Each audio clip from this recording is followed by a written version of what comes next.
Raves podcast. I am your host, DJ Angelfire, with co-host for the day, 51st Citizen, LILIKOI.WAV. If you haven't checked out the episode we did interviewing him, I strongly recommend you do. And also, we'll be having another co-host, Connection2000, who just joined here. And our main guest for this podcast, Flapjack, the Kandi Kid. I'm going to turn it over to you. Would you like to explain for us your hustle and your music and all that? My name is Flapjack, DJ Flapjack. I go by Flapjack the Kandi Kid on like all social media stuff. I'm an all vinyl turntablist. I'm into a lot of like heavy turntablism type stuff in the Los Angeles underground. I play mainly 90s happy hardcore and gabber, and I do the 100% vinyl risk, I guess, because it's always risky for every performance. Yeah, I feel like I'm less of a DJ and more of like a turntable mechanic and like risk engineer of every gig. But yeah, I sell mixtapes in the LA underground, and we've been throwing some raves recently, and I do clothing and a bunch of really low-paying art avenues of doing that collaborate into like one paycheck every so often. You know, it's interesting you mentioned about having, on top of being a DJ, having to be basically an engineer with this technology, because we had an interview with Nawari Blanc V, who does synthesizer reviews, and he was kind of talking about how, you know, with the various synthesizers he gets, you can't just be somebody that's playing the instruments. Like, you got to know them inside, outside, and backwards, and everything in between. Yeah, definitely. Like it when I was first doing it, it was like a hassle, and then like over time you get, I don't know, just like more used to different common problems and stuff like that. The most common problem, I guess, for turntables is like needles skipping or there being like feedback, and it's like a just various bunch of things. Or turntables are such a kind of like niche thing now, and CDJs and any like most digital audio like DJ mediums, I guess, are just so much easier. You can have them on like any kind of like folding table or anywhere, and within that, it's like a really cool art form in that it's just so accessible and so portable that you can do it like in a car or on a plane or like anything. Vinyl, it's like definitely very annoying because you could show up and it is such a niche thing that the promoters are like, yeah, we'll have turntables, and they're like broken to shit and like just like super busted, and you gotta like figure something out. I think the last gig, this gig in Denver, I had like, we ran to like a Walmart to get a soldering gun, and I like fixed some headphones and like some other stuff like an hour or two before the show. And I've had gigs where like there's this gig, Barnyard Boogie, out in Chicago, and it's like 3 hours into nothing, into like a cornfield barn. Like every time there was a ton of feedback on one of the turntables because they showed me them and they were like, yeah, we got them, here they are. And I was like, Jesus. They were, it's like anyone's like any toy you give to like a 5-year-old and it's just like crusted with barbecue sauce or something over like years. It was like that. And I was like, awesome. Like, let's see. And there was just a ton of feedback because the ground wire was like ripped out. So I had two dudes just like hold it upside down while I had like a $5 Walmart soldering iron. And I was like, let's see if I'm gonna DJ. Let's see what's up. And like grounded it there internally, and it worked for a bit. And there's like, if you don't have like slip mats, I think the first time I went to Chicago, there was some gig where they didn't have slip mats, and that was like not a thing on my mind. And the slip mat is just like a kind of like skating foam felt piece of like material that goes in between the record and like the metal plate, so you can like, I don't know, so it has grip and like whatever. But I was kind of like, fuck, I didn't think this was anything I would have to like think about. We just like cut up my friend's undershirt, and I couldn't play any 10-inch records because it would like wrap around the record if I was like speeding it up or slowing it down. So it's like little things, or like if there's too much wind or tracking or something, you put like pennies on top of the needles. I've had like one gig where the tone arm just keeps dragging to like the right because of some weird tracking issue, so I'll have to like physically tilt the whole turntable at like an angle and like play like that. And it looks really cool, and people were like, "Whoa, why is he doing that?" And I'm like, "I'm just trying to make this work. Like, I'm just trying to make this happen. Like, I'm trying to make music happen for an hour." So, but yeah, definitely. How'd you get Once into once you're at that, vinyl DJing? I got into vinyl DJing when I was. I started going to raves in like 2009 when I was 15. I was really into old school, kind of like bouncier, happy hardcore stuff, but I didn't Yeah. know what it was called or like what it was. I remember I listened to these 2 mixes like nonstop just for these one song, like one song in each mix, and it was like the old school song that like someone threw in to their like 2009 like kind of current mix, and I would listen to those like nonstop just for those 2 songs until one day I like showed him to like one of my friends who was there in the 90s, like who knows all the music, and he was like, "Oh man, if you like this, you'd like this." And like he showed me like 2 or 3 other songs. I was like, "Whoa, these are amazing." And he was like, there's like 10 years of like just that sound, right? Yeah. And like 16, 17-year-old me was like, "What? Where? Like no way. What?" And most of it wasn't on YouTube. There were like 10 of the regular classic songs. There's thousands. There's like a hilarious amount in like an ocean of old school happy hardcore gabber stuff. It's like thousands and thousands of releases, and all of them have like 3 to 5 tracks on every record, and Yeah.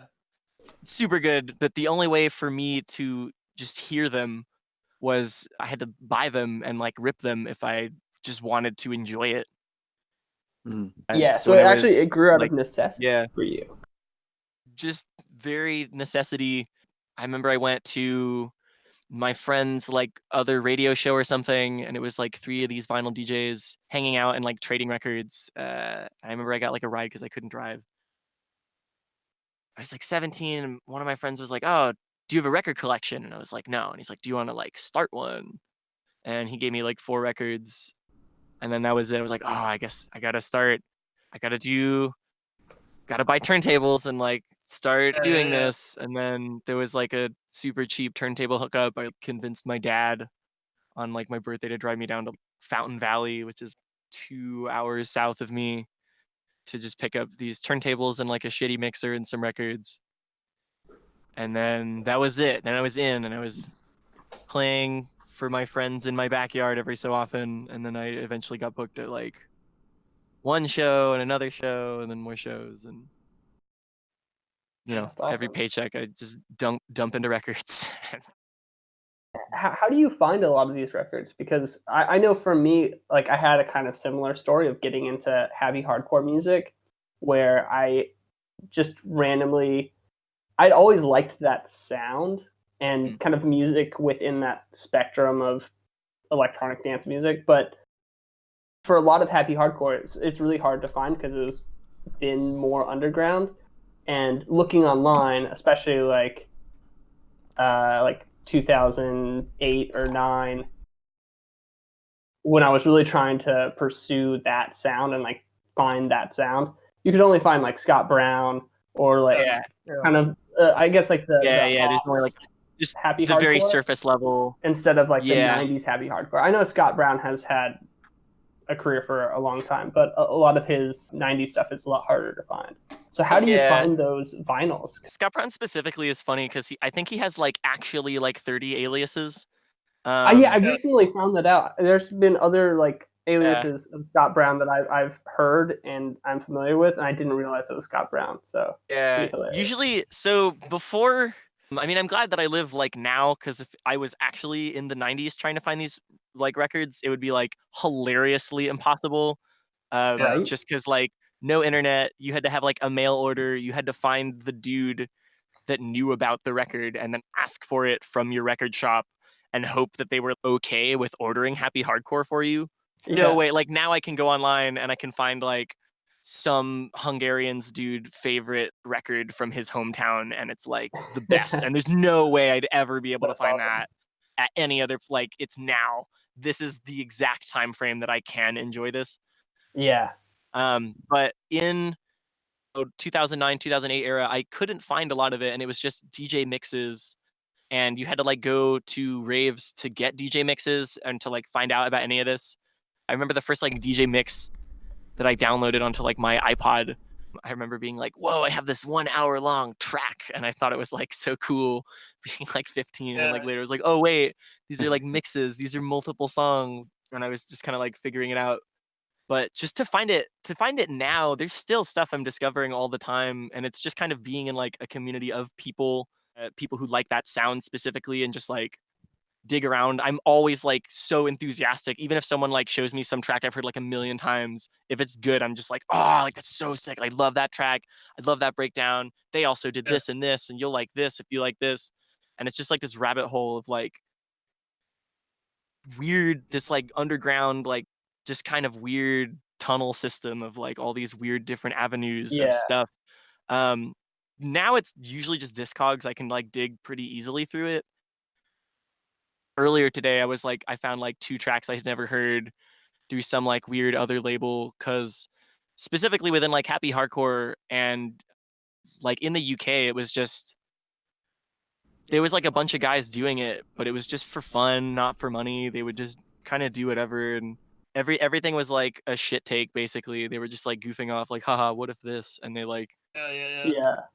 and then press a record with it, because records were like drastically cheaper to press in the 90s, like forever. There's this little like 7-inch record, this 7-inch happy hardcore record I remember I got, and they said Luna C put it out in like the late 90s, and they just gave it out at some rave. They made like 500 of it. It has like 1 track on it, and they just gave it out. And so good. half the comments are like, this is the best, and half of them are like, this is the worst, they should be ashamed. Like it's like random all over the place. Like, no, it samples like whoever the comedian is who's Mr. Bean. He did there's like a skit, and he has this song that's like, I like bouncing, boing boing boing, or something like that. Just like sampled it, and it's like the Mr. Bean guy, and we were like, holy shit. And it was just on this 7-inch record as like with a kick, as like a dorky little happy hardcore track. Man, that's really good. Stuff like that I really love. The like freedom to just be like, haha, joke, like here's some expensive joke, buy it, and like people go nuts for it. I just finding it, I don't really have like a real answer. It's just kind of like Discogs now. Before it was also kind of like just record stores, or just meeting up with people who were like there, I guess, in the time, because LA is definitely like a large hub, where that's very accessible still, and I'm very lucky to have that. But then there's also other pockets like around America of like Chicago and Seattle. There were some, Arizona was like a big rave, like in Phoenix. That's interesting. Tons of happy hardcore stuff. Whenever I go there, Toronto's cool because they still have a lot of the stuff, because they don't have like necessity, I guess. In kind of like America, we have that, oh, throw out all the old stuff. Like it's not the current thing. Like you have to kind of dig to find the old stuff. But if you go, I went to a few record stores in Toronto, and they still had like a bunch of old like tape packs and stuff from the Rave era, and they were selling them for like nothing. Like buy like all of them because they were all like $2 or something. I just, anytime I try to visit a place, I'll try to visit the like old, the happy hardcore lore of like the area, if there is one. But sometimes I play in places like Montana or something, or like where's some other like middle of nowhere kind of like I played in Wichita, Kansas once, and they for sure have no like big happy hardcore, like they don't have like a history. But a lot of the middle of nowhere places don't get parties all the time. So that means that like when you are there for a big party, it's like extra insane because everyone goes. Yeah, just finding it is just kind of like anything. I know that just talking to people, talking to old DJs, seeing what their favorite tracks are and like what they came across, or like stuff like that. And just like on the, I guess, like quest to find weird, obscure stuff, you find like more people that are into that. There's this one guy I still sometimes talk to in Toronto, and I hit up my friend DJ Virus, who's like very into J-core and like Japanese hardcore early stuff. Nice. He used to DJ on happyhardcore.com and be like, he knows like a lot of really weird, obscure stuff. I remember taking the first time I was in Toronto, I took like a subway in the snow out to like his house to like just nerd out about shit and buy like a bunch of stuff. He was like, I've heard this forever, like you should buy it so it's cheaper for you. And I emailed him and I was like, hey, I need this one. There's this one weird Australian happy hardcore record. It's like the Bubblegum Crisis theme in this weird like breakbeaty kind of like, it's really cool. I eventually got it, but I was looking for it and he was like, that's a really weird track. Yeah, he was like, this is a really weird track. You should hit up my friend Mark via email. He would, if he doesn't know, he might know someone who knows. This dude Mark, he only uses email. He only has an email and a Discogs, and he has nothing else. Hit him up. And I was like, okay. Wow, that is a really weird track. And we talked for a while, and he was like, if you find this track I'm looking for, let me know. And like, you know, vice versa. And then I didn't hear from him for like 2 years or something until I went to play the show in Toronto, and it was like an all old school. It was like me and Force and Styles and like a bunch of other people. I was like, holy shit, like it was at the Opera House. It was really fun. And at the end of my set, my buddy Timmy, who was emceeing for me, was like, yo, this dude is like flipping out at the front of the stage, like go talk to this dude. And I went up to the stage, and this dude, he was like, hello, I'm Mark from email like 2 years ago. And I was like, whoa, dude, like you're the guy, like cool. And he was like, yeah, I found a flyer in like some store. And I was like, I bet that's the same Flapjack guy. He's like, oh, I'm into this weird Italian happy hardcore stuff. And I was like, oh, like this. And he was like, oh, exactly like that. You have to come to my house this week. Like we have to talk about stuff. And I was like, okay. And I went to his house, and it was in like the attic with like rare, obscure German happy hardcore stuff that I'd like never heard of, and was like losing my mind over like all these really obscure things. And I showed him a bunch of stuff that I was into, and he's like, how'd you hear about this? And I was like, the internet, like, cause I'm on the internet, and this is what is accessible if you're on the internet. And he was like, oh, I can't do that. He didn't have like, he gave me like directions to his house. Yeah. And I was like, what's your address? And he's like, oh yeah, if you have a GPS, like that works. I was like, everyone has a GPS. Yeah. It's 2018. His DJ name was DJ Tripnosis. And he showed me a fuck ton of weird, obscure German happy hardcore that I would not have had access to because none of it was digitized on the internet. Yeah. Also did not use the internet, and the only like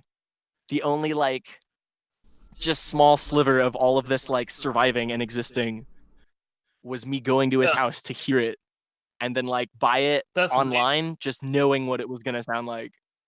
Yeah. That's wild. And that's, I feel like it's like my job then to like make mixes and put that online. Otherwise it's like dead, basically. Yeah, 100%. You're doing the Lord's work.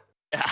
Yeah, that's also why I started putting out like mixtapes. Is just once SoundCloud started taking my shit down, I was like, well, it's got to be physical in some way. Yeah. They're That's not going to be cool. able to like take it down.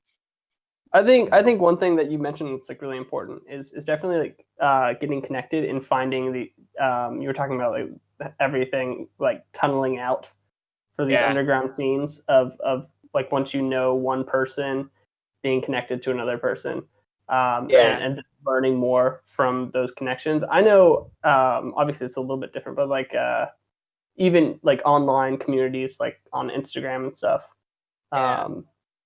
It definitely helps. I feel like I've learned so much by adding people and like this. There is like, there's definitely a lot of like weird connection stuff, and Instagram is definitely kind of a newer market, I guess, for like the rave. It's like the rave community is there's a weird disconnect in Los Angeles where I have my hand in both kind of like Instagram and Facebook and like Twitter and other like weird communities like that enough to where if I throw a party, I'll get like both of those kind of communities together. Nice. both sides of them are kind of like, where did you find out about these? Like, how do you find out about raves? Or like, they're just on Facebook right now. And those people Yeah. are like, why? Like, none of us use Facebook anymore. And a lot of the older like ravers that have the money or like all the speakers or the memories or like any kind of nostalgia or something to like actively go and throw parties, it's just weirdly like on Facebook. You just have to know weird Facebook people. Yeah. You But just then have to there's know where to look. yeah, there is the alternative of that is there is a lot of just Instagram only parties that I've been getting booked at recently. And then the Facebook people have the same like, what? How do you find out about these? And it's like Yeah. like It's a just about weird being plugged in, bridge. right? Yeah, it's just plug in to go to any of these parties and hand out some CDs or ask for flyers or like, you know, ask for more info on whatever the thing is. And it's also like Yeah. being like a promoter of like raves, it is also my job to go into weird places that I might be uncomfortable with or that I don't really care too much about the music, but I can like respect like, oh, like this is a cool scene, this is like a Yeah. DIY community, maybe they would appreciate what we're doing. And like, you know, two people go to your party from the like huge party you handed out like tons of flyers at, that was like worth going and exposing those people to, especially because, you know, they could be like you know, me or anyone else who was trying to find this and had no idea until I was like thrown into it and was like, oh, this is exactly what I like, this is, where do I get more of this? And then you just kind of like sink deeper into the tunnels of like your specific kind of like sound or like whatever you want. The whole happy hardcore thing, it seems to me, it's just such a colorful sounding genre, it's like so bright and everything. And the whole, Candy Kid sort of aesthetic also, very, very colorful and bright, that sort of Yeah. thing. So I was wondering, if you could talk a little bit about the visual art aspect of rave culture and your opinion on it, and maybe your if you've participated in that, sort of, in fashion, but also perhaps album art, other types of things, Yeah. So I miscellaneous like, visual art. yeah, I like a lot of like early rave just artwork in general. Like I take a lot of Mm. inspiration not just from like the happy hardcore and like candy rave stuff, but just a lot of weird DIY aspects of like early rave flyers. I have like a huge archive of early rave flyers and like mixtape art and all that kind of stuff just because I love all of that stuff because it was just people bullshitting and doing like whatever they wanted, and sample culture is like really, really close to me. I love that. Mostly because I'm not very great at illustration of like the just like placement of different things and like putting something, using something that had like a direct I don't know, like vision, and like using it for your own vision and putting it in a different light, and then people being like, oh, like I didn't think about it in that way. And a lot of like weird spoof culture and kind of just a lot of that like early rave stuff was just, it was kind of like political in a sense, and it was very like radical. Yeah. I feel like now a lot of the like festival culture kind of lost that like Yeah. venomous like bite, I guess, to it. Where a lot of early rave stuff was very, it was very radical for the time and just kind of people doing stuff that they wanted with anything. Like all the speakers in the early 90s, you couldn't really go just like buy, you couldn't go to like a speaker store, and a lot of the early LA sound systems were like dudes that would retrofit like lowriders with sound systems, and they would be just super into loud bass, and they'd be like, oh, we could put these speakers in boxes, and like they would just have walls of sound just for their parties and stuff. And there's always like a different kind of like look to different kind of cultures that come together, and you can kind of look around a rave in LA and like an underground, and you can kind of see the different kind of like just kind of like there and like present in that rave just atmosphere. And yes, yeah, so for like candy raving stuff, it's definitely very traditional, like really oversized baggy pants, baggy clothing, sporty kind of stuff. and like the Kandi bracelets and stuff have been like, you know, a staple in like rave iconography. But just yeah, for like a lot of different stuff, a lot of different brands that I've been into that have done kind of like radical or spoof or just a weird way. For like rave pants, there was like always like Jinko and Kickwear. Yeah. But there's like a million brands that did. There's at least like 40 brands that did a bunch of like rave stuff, and it was very prevalent in Los Angeles and San Francisco. New York and Chicago were like the big hubs Oh yeah. of like rave and rebellion, because you just had like this big youth movement of everyone going there. Yeah. It was just DIY. Like the early like Fresh Jive days was just like the main dude Rick Klotz and like all of them just in like a warehouse with screen printing. Like we just want to make what we want to make and like sell it out of backpacks to like people, and like who cares? It's like self-made identity kind of thing. And same for like flyers and stuff like that. It was just I once heard it, the main dude of NASA, the Rave brand NASA, he had talked about it as he said it was like taking away the power, the commercialization of like a product by making fun of it Yeah. and using it and stealing it, Mm-hmm. just as like a thing. And Yeah. I thought that was like a super powerful kind of message and image, to just take anything you don't like and just kind of morph it into whatever you're comfortable with in that kind of setting. Thing is, now rave is so commercialized, it's become the very thing it used to be against. Yeah. And I feel like the response to that is to absolutely like take it back and make fun of it and like joke Yeah. about that kind of thing. Where I know a lot of people are kind of like afraid because of like copyright or something like that. And I feel like as long as you're not stealing from a small artist, you should absolutely steal from like a corporate interest kind of thing. Yeah. Like don't Especially- steal from like a small like DeviantArt account, but if you're gonna steal from like Cartoon Network, like fuck it, like Yeah. they're not gonna come after you for like $1,000 or something. Yeah, it's like in comedy, like punching up versus punching down. You know, like Yeah, it's more acceptable to punch up for sure than it is to punch someone below you. yeah, yeah. I've I never think heard I it like think that. I like that. that's like a really important thing too. Tangentially,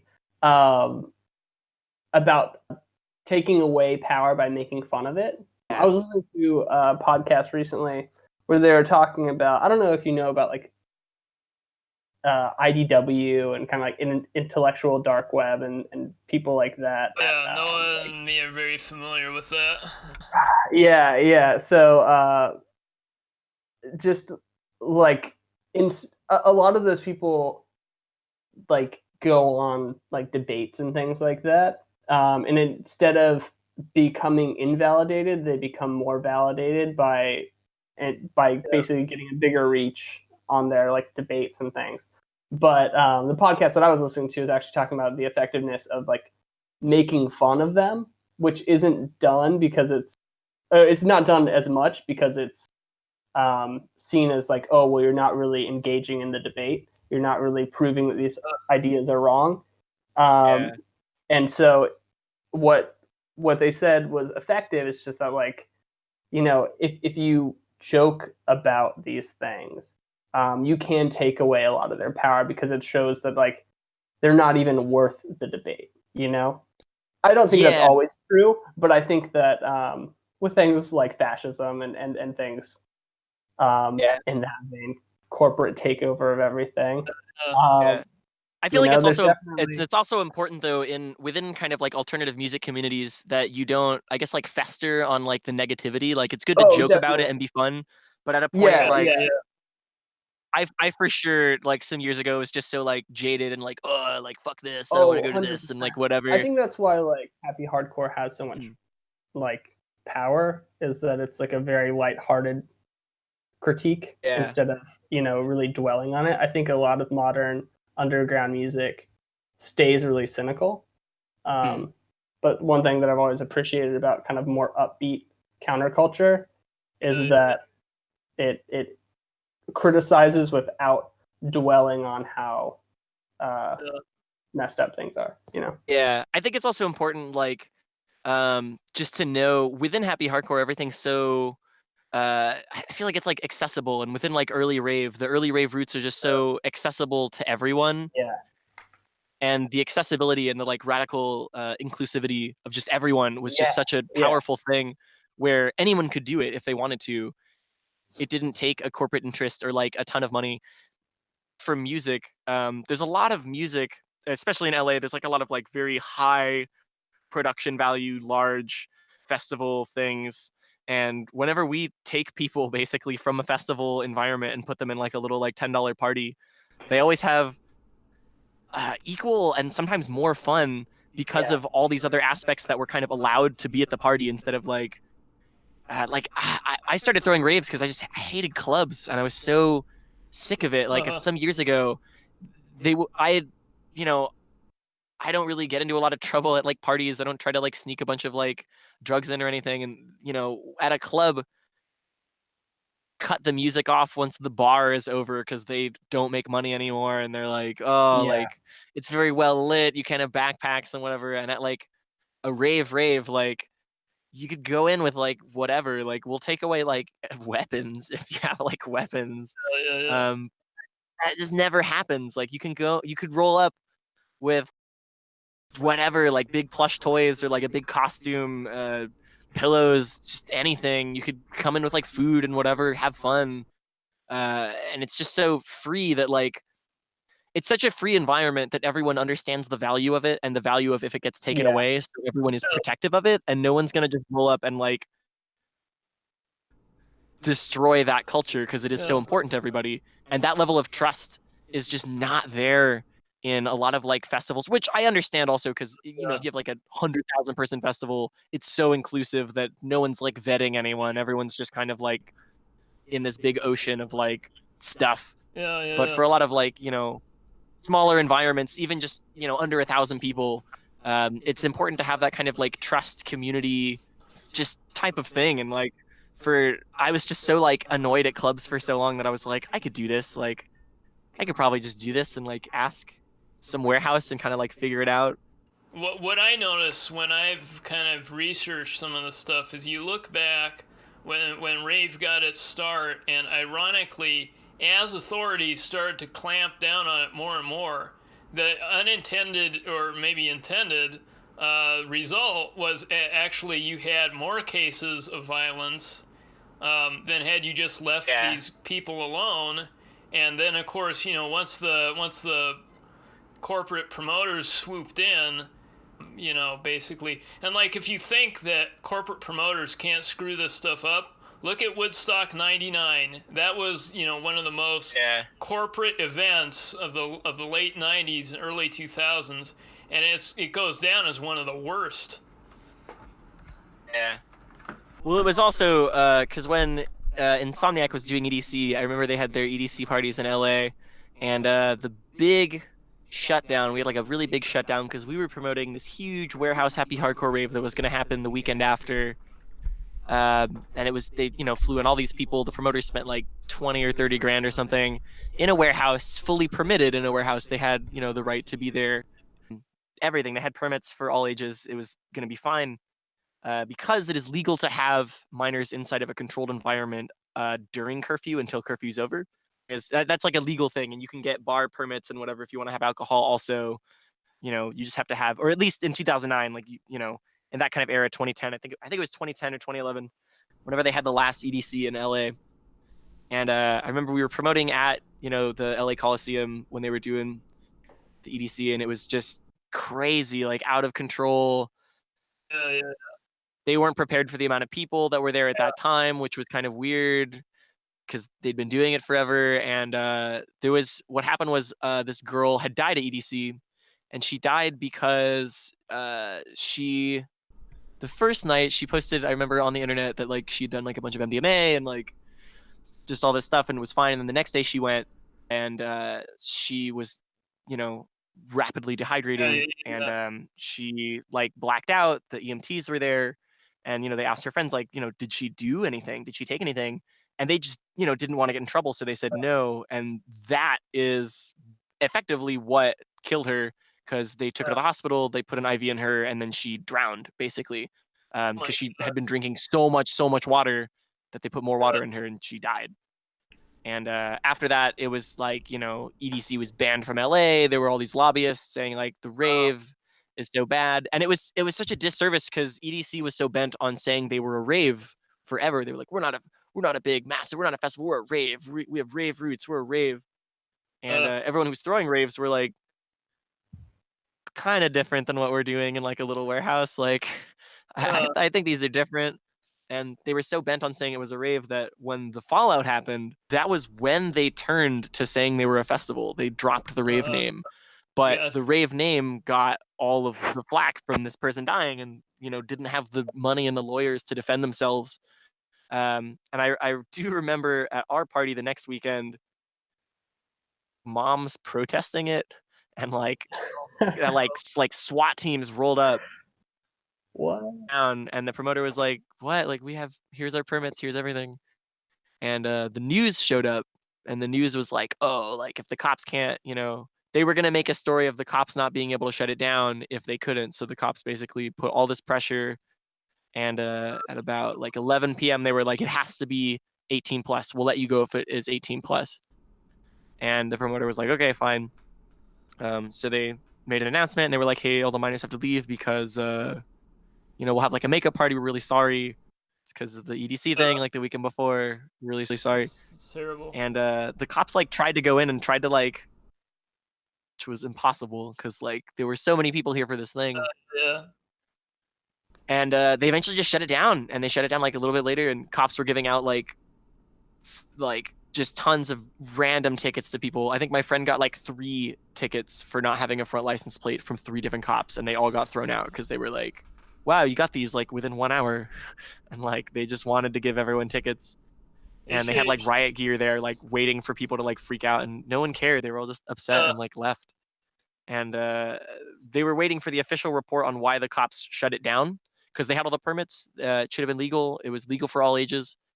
And the cops said in the official report that they shut the party down ultimately because there were too many minors outside the venue, which is the thing that they caused.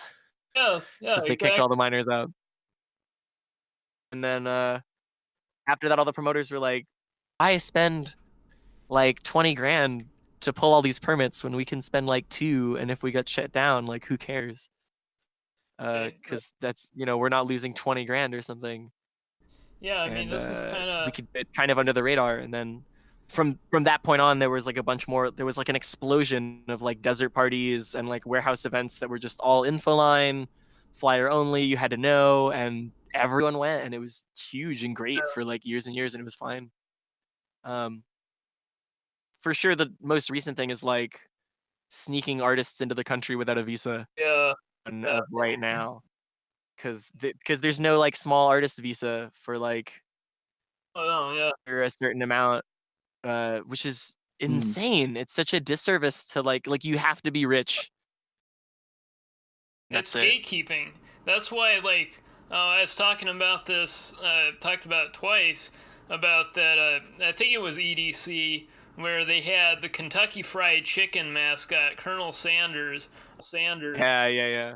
And it's like, dude, you just bought out the whole set for a big fat advertisement. If that isn't a big fuck you, I don't know what is. Yeah, and it's kind of like a funny thing because within like Rave and like the more kind of underground or niche you get into Rave, all the people who are into it are kind of like raised to sniff out any kind of like false entity in their like reach, trying to just plug an ad to them.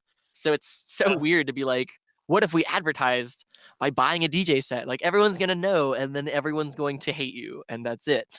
There's not gonna be some like, oh, actually, wow, I liked that like KFC set. Like I don't. It's like really weird that they're not doing this research, and this disconnect is so prevalent now that it's really cool to see a lot of like DIY communities doing, you know, just taking matters into their own hands and doing something that can't be replicated because it can't be bought. And the like vibe and the feeling can't just be purchased. You have to like, I'd always said like good music doesn't have to have like all this good production in it. So like a lot of the music that is at EDC, It's like a visual experience almost, but it's not Sure. like it's not like geared at that basically. That's like the visual aspect is part of the performance, but it's like required basically. And that's kind of it's just kind of weird. Like there has to be the like, thousands of fog cannons and the huge LED wall and like all of this stuff for everyone at the like $200 festival to enjoy the music. Whereas I've seen some of those artists be in like a small dark warehouse and people don't care as much. Exactly. And it's like one of those things where like if the music is like if the vibe is there and the energy is there and the music is there, you can have it in like a no lights warehouse environment and people go just as crazy for like Absolutely. the $10 party and sometimes have like an even like better time or they're hooked on it. They want to go back to that thing. At our party specifically, I'll notice in clubs if there's like more lighting, people will leave earlier. And in our parties, we'll have it just be like very dark, and you'll just sometimes see like just a little light from the turntables, and the focus is just all drawn to like this one area where there's just a tiny bit of light, and everyone's just gathered in this area, like going crazy. And I think that not having lights in a party is important because people are less self-conscious to dance or like get as high as they want to because like no one's going to be judging them, no one can see them. And then there's also the illusion that you don't know which of your friends have left or are still there at like 5 or 6 in the morning when it's pitch black. So there's the illusion that everyone is still there, even if people are leaving. So for raves, in LA at least, the darker it is, the more people are into it and the more people want to stay. And the brighter it is, the more people kind of like look around and they're like, oh, well, this is it. And then they kind of like leave and they kind of filter out. And it's a weird thing. It's like you pay less to have you can just have like a little strobe light or something and people go crazy versus the like thousands of dollars of production equipment have to have over some amount of money Yeah. to fully attain that same level of energy. Like you can't just have like a few $1,000s on lighting. You have to have like hundreds of thousands of dollars in stage production and like both of those gather this. It's like a different vibe, but they gather like the same amount of electricity, I guess, in the audience, like participation. Yeah, it's like spectacle versus content, kind of. It's I weird. think money always goes for a spectacle. I think because it's more of a sure bet. It's a lot harder to make a real connection. And that's something that you're able to foster within like this community. But I think because a lot of these big festivals don't focus so much on community, they might give it lip service, but they don't really try to foster they don't represent that it. They don't represent it from that kind of like aspect, which I do think it is good to have. Like, I think that just everything should exist. Otherwise, there's going to be that audience of people who want it and then it's not around and they have to create it. Like when I was buying Rave pants just to do it when I was like 15, 16, 17, I would just buy them like crazy from like anyone online, cost like nothing. And I would just resell them to people who wanted that, who couldn't like curate that and find that. There were like a few brands that like kind of popped up here and there to like try and take advantage of that, but they couldn't really like infiltrate the culture, I guess, anymore. Just because, they knew like the now marketing strategies, but not the marketing strategies of like, a bunch of like poor people who are artists. Like no one is spending like hundreds of dollars on some like Gucci bag. Who is spending all this money on their art. And that's, underground raving is a very like close-knit community, even if it's like, a lot of people just of artists that are into different art aspects and are there kind of like, to bolster this just kind of energy and like vibe off of everyone else, to inspire themselves and like make other art that inspires other people and all that kind of stuff. And looping around to what was said earlier, just kind of like the fashion aspect of rave and stuff like that. There's not like a set of rules, which is why I think that it's kind of hard for businesses to capitalize on that because there isn't like a yes or a no. It's just kind of like a statement. And most of the statements are almost against the companies that are trying to profit on it. So they don't really understand how to make a statement against themselves and like profit on it because it's very obvious. I don't know, it's different for definitely the fashion thing. It's various there's just various pockets of different stuff. It's like regional. Like all the kids up north where it's rainy will have like the bottom ties in their pants. And I remember at one gig I went and I was like, oh, that's what those are for. Because it doesn't stop raining here, like in Seattle or like wherever. When I was in Holland, like 2 weeks ago, I went and there were people who like expected me to wear Kandi, and I didn't bring a lot on the plane or anything because it's a very American thing. And I know like Australia has some like Kandi raving stuff, but in Europe, not really a thing. It's very like tracksuits and like the old like gabber wear and like Gabber, yeah. it's very how did I describe? It's very like white trash, I guess, in Europe Yeah. for the Mm. people that are into this. And it's really funny because it's treated like that. Whenever I walk around, I'm like, oh, I'm into this, and people are like, why? Like, Yeah, do you I think guess that that's part of like okay. the like hardcore culture in Europe is part of the reason why it didn't get more like mainstream? It always blows my mind that like happy hardcore wasn't commercially successful in like a bigger way in the 90s and early 2000s because for like Holland, Gabber was their like commercial thing, and then they just yeah, they would play happy hardcore like on the radio, but it was like pop. It was like, you know, it wasn't special. It wasn't anything like special. yeah, For Europe, hip hop was the like rave thing. I remember my friend Eric L used to always get these weird, obscure, crazy records, and people in LA would try to like jump him for his records because in the '90s, in the '90s, DJs were like basically just the records that they owned and could get a hold of. So like you'd have to book some guy if you wanted to hear that record. And a lot of the older dudes, they'd cover up the middle like stickers on their records. So they knew what it was, but like you couldn't like look over the decks and like see what it was. Oh, And man. it made a lot of people really frustrated too. So they would always try to jump this one dude, Eric. He would always have a posse with him. He said he would get all these rare records because he had a dude in Holland that, you know, with everyone else was going crazy for hip hop, for, you know, 90s hip hop of the time. And to us, it was just so easy to get. Like if you lived around like South Central and like just anywhere West Coast or East Coast, you could just get hip hop for nothing easily. So he would always like just load up whatever weird hip hop shit was cool of the time and he would ship it over, and then the Holland dude would ship him like whatever weird gabber stuff that, you know, we couldn't get over here, and they just have this trade.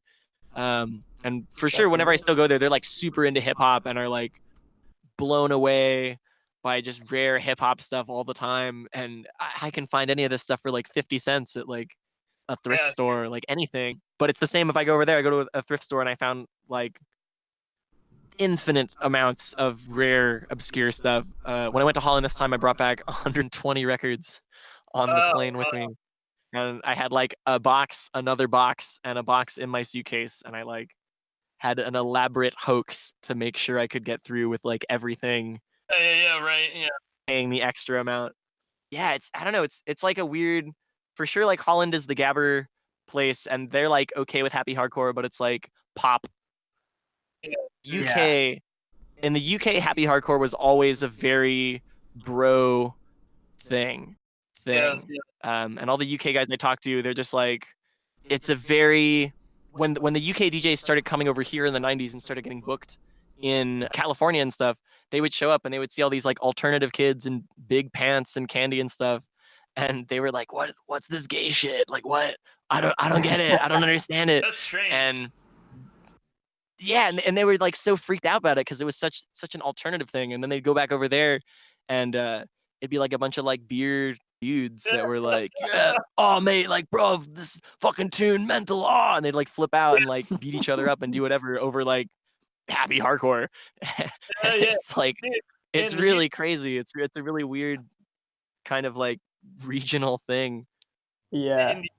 In the YouTube comment section of a lot of like those old tracks, you'll see like these guys, and I guess they wouldn't be boomers, but you know, they're like, yeah, man, this really went hard. You know, it's just, to me, you dress for that kind of music, so it's strange to think about like all these dude bros and like Britain. I just wouldn't really expect that, because happy hardcore, it seemed like the culmination of, you know, that kind of look, that kind of sound. It's weird. It's weird because it's like it's just the association that we have in America on that, and because of everyone dressing so kind of like crazy within '90s rave, rave was like this rebellious thing, and in the UK it was like kind of it was rebellious in the very late Yeah. '80s, early '90s of rave. The people in the UK that dress like that, it's not as like classic rave as America, but we got it like late.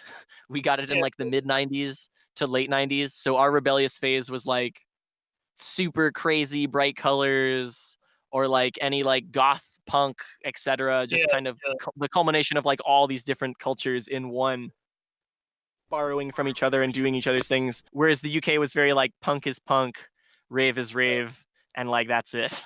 I know like a lot of the happy hardcore mixes that I found on YouTube, like circa, I don't know, like 2008, 2009, always had like really cute like anime, like Yeah. deviant art drawings as the Yeah, cover that art was or the thumbnail. that was definitely like the internet era, the like Yeah, golden age internet era of yeah, happy hardcore like yeah. mixed stuff. I know there was I think there still is like some soul seek happy hardcore stuff going on.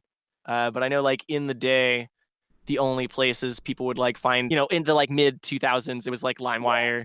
They would Yeah. find something, and then someone will ID it like present day from some track. If someone's like, I just got this track, it's like 651 MP3, like what is it? And like you can ID it now, but it'll just be like some random track. There's no way anyone could find. But yeah, just in a weird I'm definitely in a bunch of UK groups, and it's a bunch of like dads and like bro dudes that are like the most bro-y bro guy, like just talking about like dicks and balls like all day, and then like happy hardcore, and you're like, cool, all right, like I guess, like sure. A lot more blue color. Yeah, and that's the thing. It's like a very I mean, it was rave was kind of like white trash here a little bit, but in like the late '90s, but it was very like doing the kind of like gabber thing is almost akin to like owning an ATV like and having like a gun Yeah, rack on something. Like when I funny. went over to Holland this time, I ran into these dudes, and because it was definitely a very like happy hardcore rave in a club.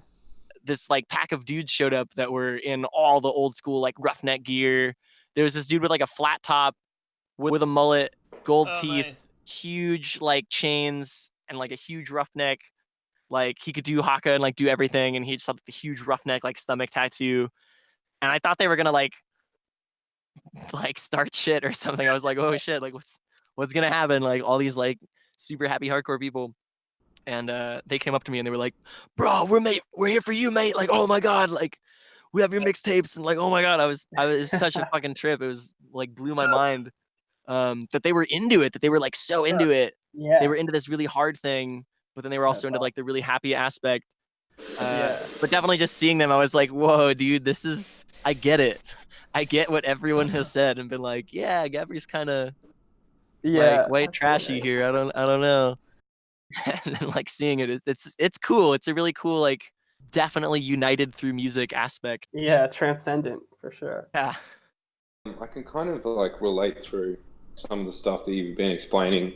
I was in the psytrance scene, which is different to what you were explaining, but yeah, I definitely see some parallels there in those scenes, and that kind of correlation with like the old schoolers and like that feeling of getting into the scene. I can totally relate to those.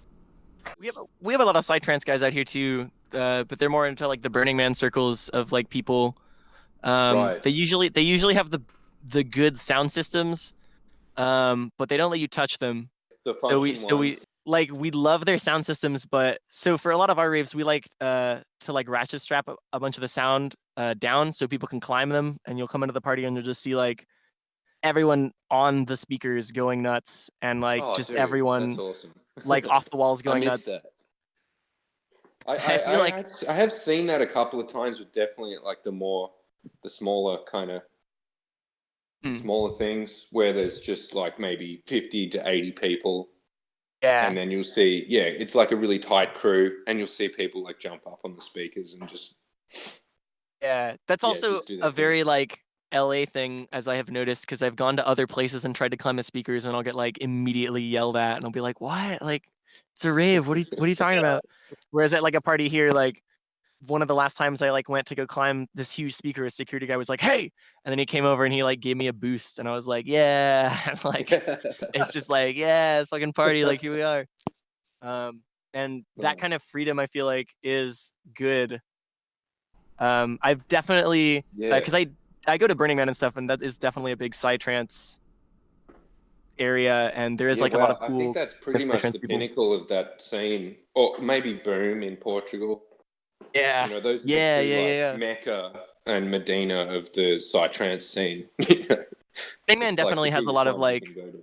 rave kind of parallels within freedom and art aspects, Yeah, because it is also like a very like you can die and like whatever kind of big festival environment. This is my 7th year going to Burning Man this year, and I'll go like every year because it's just it's that kind of thing, and I'll take a lot of inspiration from that and bring it into rave as well. yeah. You just see people like expressing themselves through their fashion or through dance, and just it's really inspiring, and Yeah, it's just great to definitely see that.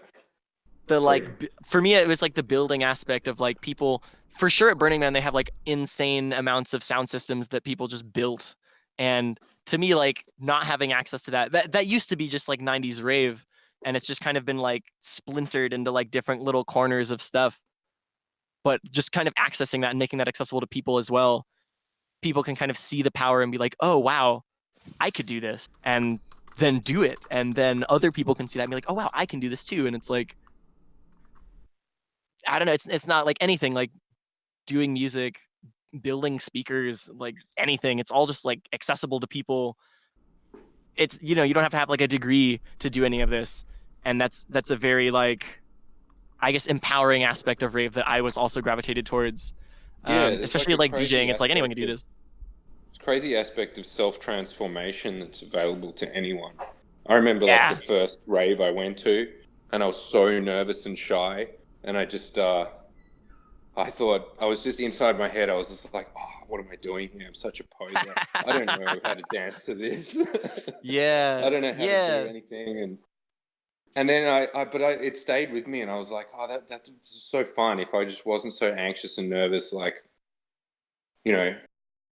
had a couple of friends around." And then, it Yeah, was and just a love it affair just for years and years. I was just doing that and going to as many as I could whenever I could. that's the gateway drug to raving forever. Just like one time that it's sick and you're like, that's it. Like It was so good. Yeah, it was just by a waterfall along this bike trail in the city. And oh it was man, just that's like this sick. little secret place. Like, I think it was just word of mouth then. That was when I was in high school. Just word of mouth, or maybe like a text message. Like, yeah, Yeah. just meet us down at Dites Falls. And then I just walked around the corner and I could hear the beats. And then there's like, maybe 100 people just hanging out there by the bike track. It's sick. That's definitely yeah, we have like an info line now that we'll do. I think you call 413 raving.x, and there's like a 24/7 pre-recorded like thing. Oh, I nice. think now it's like the thank you line of like the last party. But it's definitely that kind of Oh, that's like awesome. That's so organized. I want it to be accessible enough for Facebook and Instagram and like whoever, and also like any of my friends that just have email and Discogs to like be able to like figure out where there's a party. That's really relatable. I feel like a lot of my friends, and also in those scenes, they're really disparate and disconnected. And you will have people that are like not on social media or on different Yeah. platforms, but not on others. Yeah, and I feel like there is kind of like a central like there's like the essentials of rave, and at every party we throw, I try to do something like that someone said wasn't worth doing that I thought was cool. The first time we did like info lines and stuff, and then it worked, and tons of people showed up. And then all those people who said no were like, huh, we should like maybe start doing this a little more. And the last party, I did die cut flyers because like I was so bored of like that same like 6x4 flyer shape that everyone uses worldwide for like everything. Yeah. So we did like a really big, weird, like 8x11 full custom shape die cut. I went to like this weird Awesome. safe house that does like printing and flyers and stuff. They have like no windows and 2 guys work there, and they were the cheapest place that's like a front for something, but they did my flyers. They did my flyers super cheap. The cheapest place, and like they matched like China prices. And they Amazing. did it like over Easter weekend, and I was like, oh, it's like some dude in like a garage somewhere that's like making the like shape for this. Like, okay. And it costs a lot more money. It's like, $400 versus like 50 or like 80 for flyers. And the other promoters were like, like this, there's no point. It's expensive. It doesn't matter. And then we had like 450 people at our party and did great. And everyone was like, oh, dude, we saw the flyer. So then after that, it inspired like other people to be like, oh, we should do like, where did you go for this? We want to do this also. And then it just kind of like gives this explosion of like a different kind of, or, like a forgotten world, I guess. Where like I loved collecting flyers and having like weird shaped flyers, and Yeah, same. like once it's like Yeah, too it's a boring. hassle like storing them, but it's nice to have like different stuff. Yeah, and then because you can like show people, and it's just like weird and interesting, and then sometimes just the presentation aspect is enough to make someone like want to go and check out like Yeah. whatever your thing is. And if it's just so radically weird, I mean, that's what like rave parties were. They were just so radically weird that people were like, we have to check this out. We have to go see this. And for festivals, I think that it falls into this weird category of like, it's the same, like 20 people on like the Bud Light stage or like whatever. And like, I'm waiting for eventually, like, I swear there's going to be some day in the next few years where festivals are going to like play a 10-second ad over the whole sound system for like Kohl's or like Target or something. And then the DJ is going to play, and it's going to get there. It's too much of like the same thing. And then like once there's only one option, people want something else. Like with anything, Yeah, with like like, social media, like that's why everyone's on Instagram now or like on Twitter. Because like you can't just have Facebook, or you can't just have one type of thing. Yeah, that's creativity though. You can't confine it. Like as soon as you tell someone that it's okay to do, they don't want to do it anymore. It's when there's like a restriction.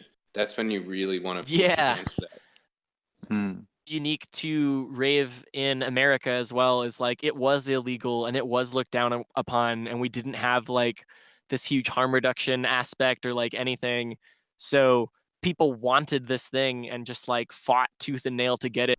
Whereas in Europe, it's like still just, in clubs and on the radio because it's available, but it's not, but everything is more available in that aspect where like you can be, you can have like a weird business plan and you will like get funding, or like it's not as big of a deal.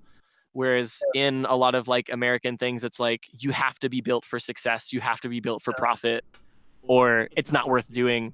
So there is like just this heightened like inspiration and this like heightened need to prove that wrong for the little people, for like anyone who's just like, no, like I don't agree with that. I want to do what I like, even if it's not profitable. Watch, and then they just do it, and then nice, really DIY. There's that rebellious fight, people and not people, and like we have cops show up to some of our parties, and like we just lie to have them go away. Well, it's illegal to have a bar and not have permits, and we always do that. And I usually know that like the loophole is beer tickets in America, where like you can't buy alcohol, but you can give alcohol away for free to people who are over 21. And in that aspect, it's like you sell tickets, you sell beer tickets to people. So people are not buying the alcohol, they are buying a lottery ticket into which they win a free beer every time. And that's weirdly legal. That's a legal loophole. You can do stuff like that. We just tell cops that we're filming and we're doing like a very accurate party culture documentary, and they're like, "Oh wow, filming. And then they like don't they like don't know enough, and then they kind of like leave, and they're like, oh wow, I think I heard about that, and they like kind of go away. Just some cultural thing that we're doing here. Yeah, it's just like yeah, that's cool. It is kind of the way that you frame it, isn't it? And I mean, if you present it in a certain way, like where we're not causing any trouble, you know, in other words, like Yeah, that's kind of all they're really trying to get to. yeah, definitely. In like, we're lucky to live in like LA, where there is a huge film culture, so we can use that. Yeah, And the same with like I was bringing going in to say artists. that would just definitely not fly here. They Yeah. wouldn't even blink. They'd be like, Yeah. no, that's not going to happen. Bringing in artists as well, like any of the artists that come in, they're just like, we're going to Disneyland, and they're like, oh, that checks out, and like they can just do that as long as they stay for like they can't just stay for like a day, because customs is like, we don't believe you. But if they stay for like 5 days, you can be like, I'm going to Disneyland and shopping, and customs is like, okay. Like for most of the DJs, they're like, you're too old to be famous. Like, there's no way. Like, we'll let you go to Disneyland, sure. Like, and they'll like come in and be fine. But there's definitely there was this one time there was a rave in like a train tunnel, and it was very dangerous because you had to cross these like live set of train tracks to like get there, and there's just rubble and debris everywhere, and cops eventually showed up at like midnight, so everyone scattered, and they came in the tunnel, and they were like, everybody freeze, like don't move. And then I walked over to them. Usually also for like any of our security guards or anyone we have posted at the door, they have to be a white male. They can't be anything else, or the cops are going to be racist as fuck and the worst. So you already have the advantage. So I am always the person that is going to go talk to the police because I am a white guy. Yeah, that's terrible. So I go over and I was like, That hey sucks. dude, like what's going on? And they're like, it looks like there's a party here. Looks like there's like an illegal party. And I was like, well, yeah, it's supposed to, because for my school project, we're trying to do like a documentary on party culture, and we're trying to make it as accurate as possible. And they were Accurate like, realization. yeah, because we had like speakers and like a nitrous tank. Everyone had like a 40. There were like balloons everywhere, and I was like, yeah, it's a documentary. We have all of our props. We're trying to be really accurate. And they were like, oh. It's such a bizarre well, but that's great loophole to like any crime. Yeah, I was like, we're oh, making a documentary. yeah, this is fake. This is pretend. We're not actually having a rave. It just has to look like one. If someone called it in, it's because we were too good at our job. And they're like, oh, wow. Yes.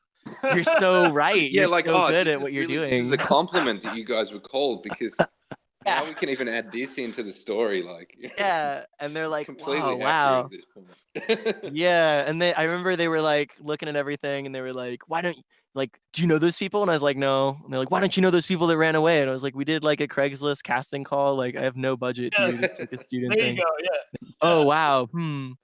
And they gave me some spiel about, they were like, oh, the people under these bridges, like, what, you know, you gotta be careful because the people who hang out under here. And like, I wanted so bad to be like, we are the people under the bridges, dude. Like, I'm just talking to you. Like, that's the difference. And they were just kind of like, all right, we're gonna leave, and like, you should leave too. And it was like, all right, we're like, you know, finishing up, and you know, we're gonna leave across the train tracks very obviously this time if we leave. And they were like, yeah, you know, just be safe. All right, they just leave. That's our excuse every time. I encourage everyone to use this excuse. It's like, you know, they can suggest you leave, and you can suggest that you'll stay. Yeah. As long as, and that's why, like, if you have a bar, you don't have any prices on anything, so they can't say that it's a bar, and they're just like, usually you can have the loophole of like, they have to get a warrant, and if you're at like a building, and you're like, no, this is a private controlled environment, and like, by the addition of police force, that becomes not controlled anymore, and we are controlling the environment, we have security, etc. So you would have to go get a warrant at 4 a.m. and come back with that, and then like, you can come in and walk around. And they can't do that. So like, you know, they just kind of are like, all right, well, you have security, you're safe. We always have like 2 attendance counters. We have like the real one, and then we have like whatever we show the cops, or like, Right, sure. wherever. So it's like, no, there's only like 100 people in here. See? At this time, I'm gonna kind of interrupt here, and we're gonna take a 15-minute break, and then we'll come back and pick it up with you. Sure, yeah, no problem. Okay, see you in a bit.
It's like a friend just pops in to say hi. My buddy list is huge. I have like 80.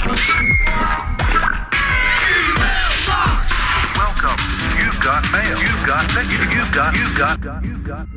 Goodbye.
gloomy. Numbing some sea bitches wanna fuck that they not walk shit. Feel like Coco Minel and I'm not gloomy. Numbing some sea bitches wanna fuck but I'm not listening.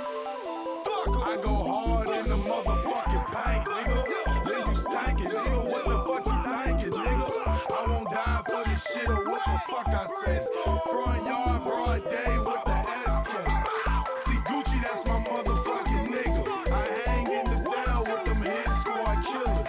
Waka flocka flame on the hood ass nigga. Riding real slow, bending corners, my nigga. What's up, prison nigga? What's up, fuck nigga? I got on that nigga, make your mama's mama miss you. Hope you got your killers with you. Hope you got your niggas with you. Hope your goons riding with you. They gon' fucking miss you, nigga. Nigga, what a attitude like.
the Kandi Kid. Noah, would you like to elaborate on your question? Absolutely. I read in an interview with you that you are not into the whole drug culture that's kind of associated with raves. You don't take any of that stuff. I just thought that was Yeah, I think that's kind of I don't partake, but I am very into and very much supportive of drug culture, which people have definitely said is kind of like an anomaly.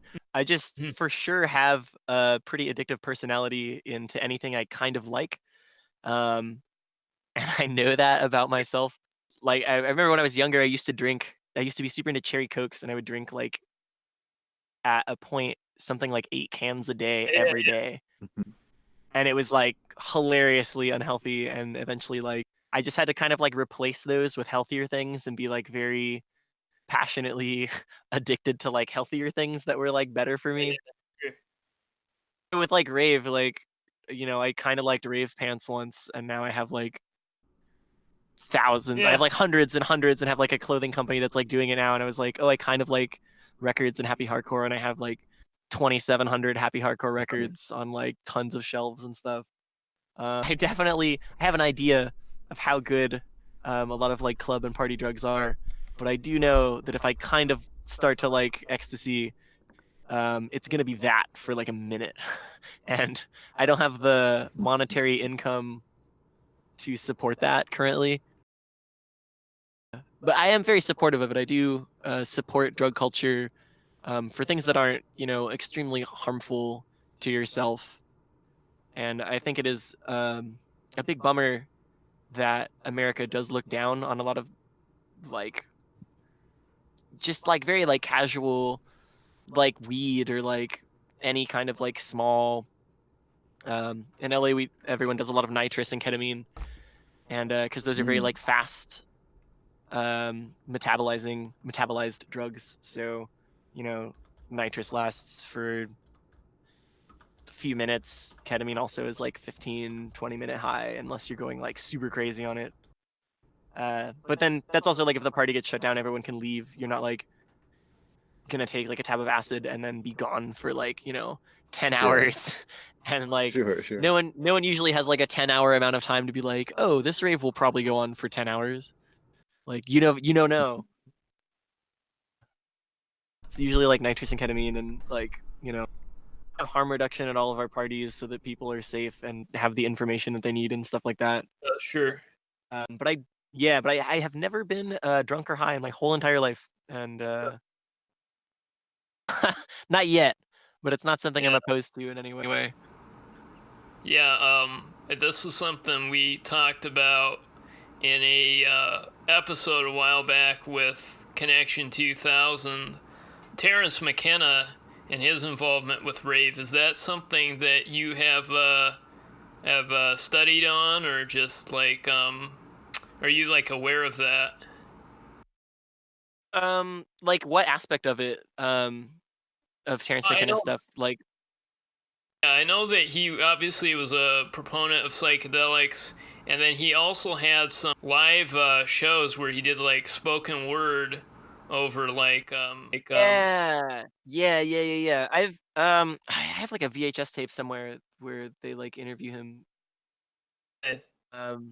But I know like a little bit on that. I'm more into not like I guess like the depth of psychedelic kind of stuff. I more am like pushing the like safety of more prevalent like club drugs and stuff like that. Sure. Just because nobody, hopefully, like no one's like coming to raves and like gonna take a bunch of mushrooms like at the rave. Usually, people will get some kind of psychedelic and then like take it later, so that's not at the rave. But most of the club drugs at raves are like like ecstasy, ketamine, nitrous. I'm trying to think of other, and like weed. Like everyone smokes. All the jungle parties out here are like a cloud of weed indoors, and just like jungle records, and just like people, like a Raga MC or something. Yeah. Someone has like their dub played or whatever. I have like a photo of this jungle party I didn't go to, and it's just like very much like big crowd, smoky. Someone has like a dub plate on a turntable that like they made on top of like 2 cinder blocks and some tennis balls or something.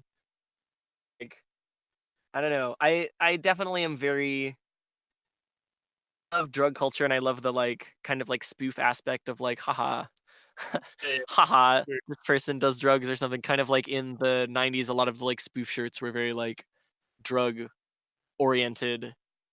It was like haha. That's interesting. When you mention about like happy hardcore and like their approach, it kind of reminds me now with like, I guess you could say SoundCloud rappers, but like that kind of like meme-based rap that's popular now. Like in a way, the ethos of just making like very quick, rough beats for basically what is a elaborate joke is I feel like it's kind of similar.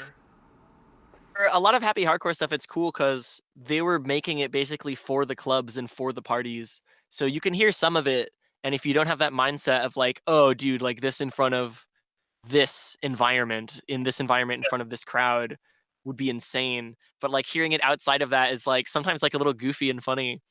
There's stuff that I have been getting into recently where there's like a lot of weird kind of like German like this kind of like happy hardcore gabbery, like happy gabber type stuff. I'll try to collect some of these records that have like really weird noises and weird samples looped, like it's kind of like a weird like frog boing noise over like a kick and like this like kind of thing. And hearing that on my own years ago, I was like, oh, this is like weird. But then hearing someone else do it, or hearing that kind of noise in this environment in like huge like sound system like 15 feet high, and people are just like on top of it with like a huge nitrous balloon or like a horn and a whistle and just like going crazy with this crowd just like dripping with sweat, face towards the DJ who's also just like grungy and like gross, and just like playing this record and hearing just the whole crowd react and get like so like grimy like face of like, oh, like this is the noise, like this is it, and just the bass and everything, that whole vibe, I'm like, oh dude, I have to find records with like this noise, like this is the sickest thing just in this moment. If you have all these ingredients together and you have like something that kind of fits in that peg perfect, it just hits everyone in this way that they wouldn't have like experienced that track beforehand, and they just like lose it, and it's just like the sickest thing. I think that's also the power of like live mixtapes and stuff like that, where if you have like a live set, people go even crazier because they were there and they like hear that and they remember that feeling and exactly how it was to experience like that track at that moment or that kind of thing. And stuff like that it's definitely just like made, put this beat on this track, loop this, put it on a dub plate just to play this like 10 times in these different kind of like different but similar environments to these different but similar audiences that are going to have this like pinnacle reaction of like inspiration on some level, and like that, that stays with people, that stays with me at least. I'll hear something and that I like maybe didn't like beforehand, and I'll hear it in the right environment and I'll just be like crazy about that, like I have to buy it immediately, I have to go get this. Why didn't I think of this before? Why didn't I like give this track a chance? Everything hits so perfect that it's like, yeah, it's super cool. Yeah, but for the drug thing, like, yeah, I for sure have not done drugs.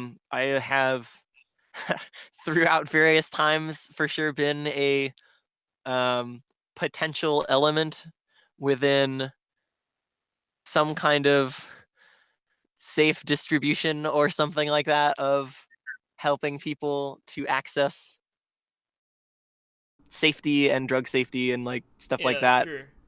But I've never been the doer of it. It's usually because I'm in charge of something that requires not doing that. I used to be afraid of it. I used to tell people I was like allergic to drugs. Yeah. I've never been influenced by peer pressure, and I thought I'd always seen the like peer pressure, like anti-drug commercials. I always thought peer pressure was like someone was going to force me to do something. and it was going to be like some large crowd of like everyone like chanting like do it, and I was like, that never happened. So when someone like only a few years ago was like, no, peer pressure is just like telling someone they should do it like a few times, and I was like, what? That's happened to me like so many times. I've just never really cared about that or like wanted to do it. Yeah, I had never really been in a super pressured position to do that, and always in the environment of like do any kind of like legal or illegal substance if you have like something important.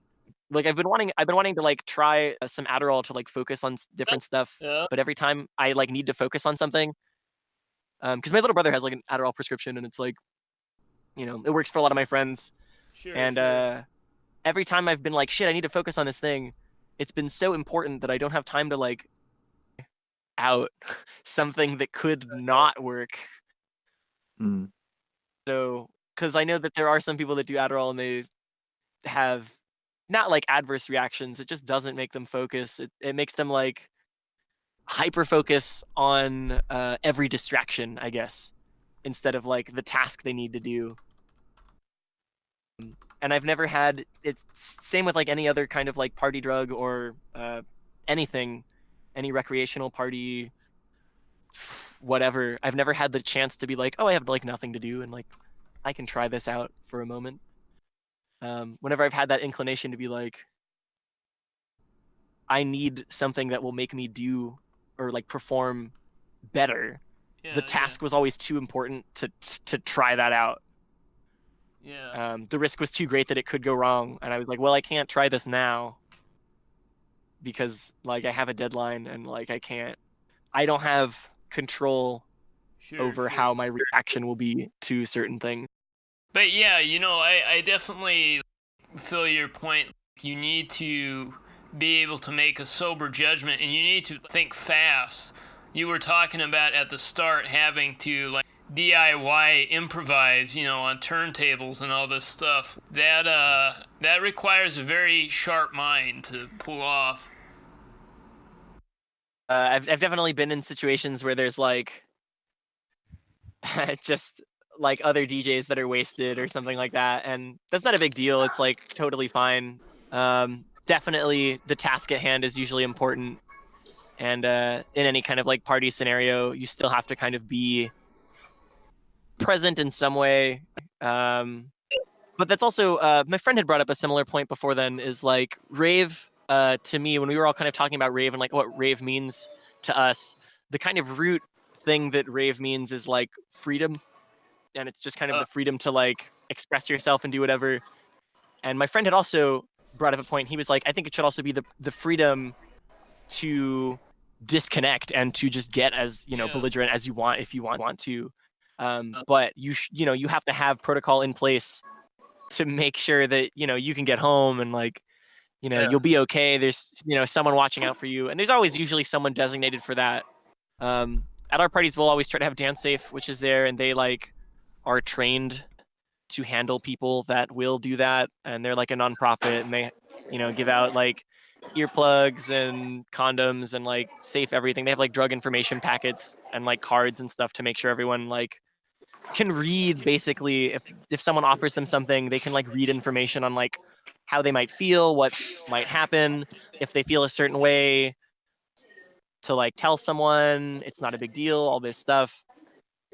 So far at least our parties, we haven't had any issues. I don't think we've had any like overdoses or anything at LA undergrounds in like, I can't think of the last one. I think years ago, maybe when I was like 19, there was some girl who came in and like fell off a bar stool and like for sure like smashed her head super hard, and we had to get an ambulance. We took her a few blocks away with a group of people, and then we called the ambulance, and the ambulance showed up, and we made sure she was okay. But you don't want the ambulance to pull up to the party. Yeah, sure. Because it's like a very big attraction of people and a lot of attention. But you want to make sure that person's okay. If they're not able to be moved, like it is, you know, you absolutely have to call like services there. We try to at the next few parties. I want to have like an EMT present just because. I remember there were people on top of our speakers that had like big nitrous balloons, and like one person almost fell off. Oh, you should like not let people climb the speakers with nitrous. And I was like, no, I'm just gonna get an EMT because I want that freedom element of people to be able to do that. It's a risk that we do have to assess and be like, we're gonna keep an eye on this more, but I don't think that the risk necessitates like you eliminating that thing that a lot of people like. Yeah. Well, I mean, I think that's the really like the brilliance behind rave culture when it started is just the individual initiative it took for people to do this stuff. I mean, nobody had to force them to do this. Or like, well, I gotta, perform a rave out in the middle of the country or something. Nobody had to say that.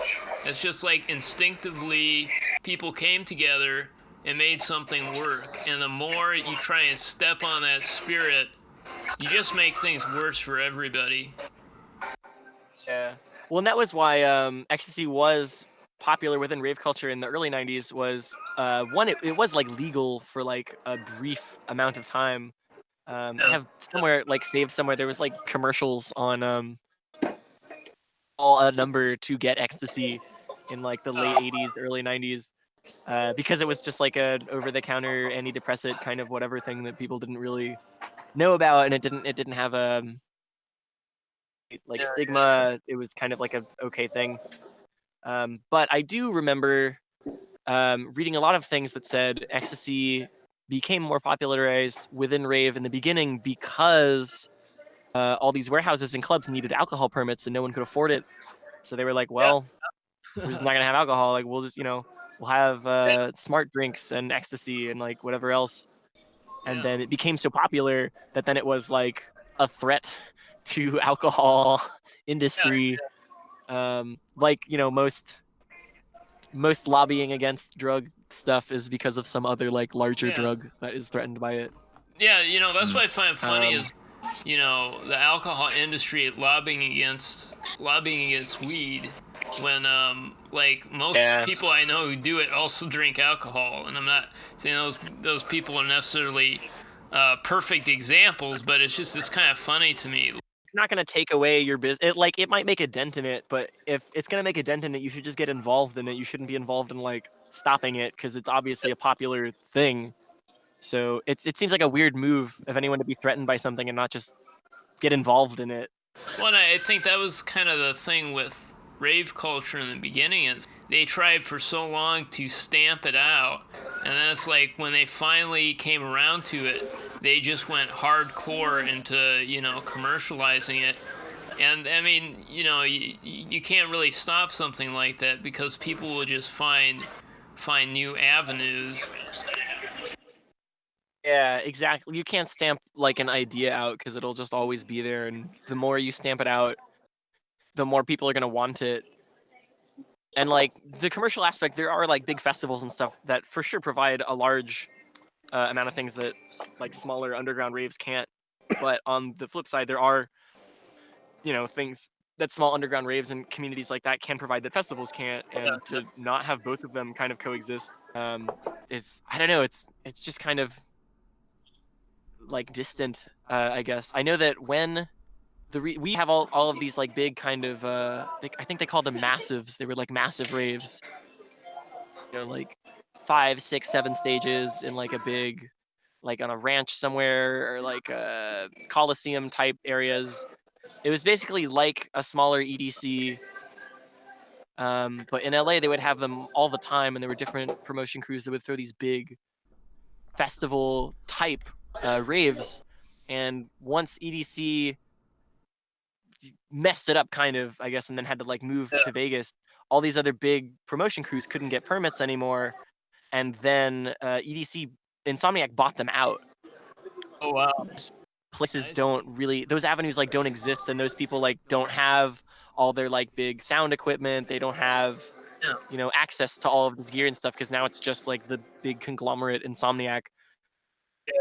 it's really a bummer because all these other places just kind of have to build themselves up from nothing again, and a lot of those people are like, older and have moved on once it was very difficult to do again, because they had already been over the hump of like, mid 90s. It's hard to do, but it's reasonable, and then making it to a point where like we can regularly do this. We can have like a little bit of income, and provide a service still for people. No one's getting hurt. It's fine. Once one or two people die that are important enough, and the news runs with it as like a story, then none of these people can do it anymore, and they're done. They don't want to have like a round two of like fighting back. Most of them are in their like mid to late 30s. They're like, we're tired of fighting this fight. You know as social media and like promotion and everything kind of changes over time, I think it's important for at least like any group of people to kind of follow that, so they can educate more people and empower them to be able to do something, at least on like the ground root stages of being able to have a kind of party community and just that kind of scene again, because it was accessible to just regular people, and it will always be accessible to regular people as long as I guess that it can exist. We were talking about that kind of DIY culture and how you have to rebuild what was done in the past rather than like follow on from what was left off, because eventually like the things that were happening run out of steam. I think that's a real visible thing that happens, and it's almost like good. It's like a replenishing of the scene. You get people with like renewed enthusiasm, and it doesn't sort of turn into this dusty old concept that is just constantly being rehashed. It's like this constantly fresh feeling that you get from like new people joining the scene and doing their own thing and reinterpreting stuff.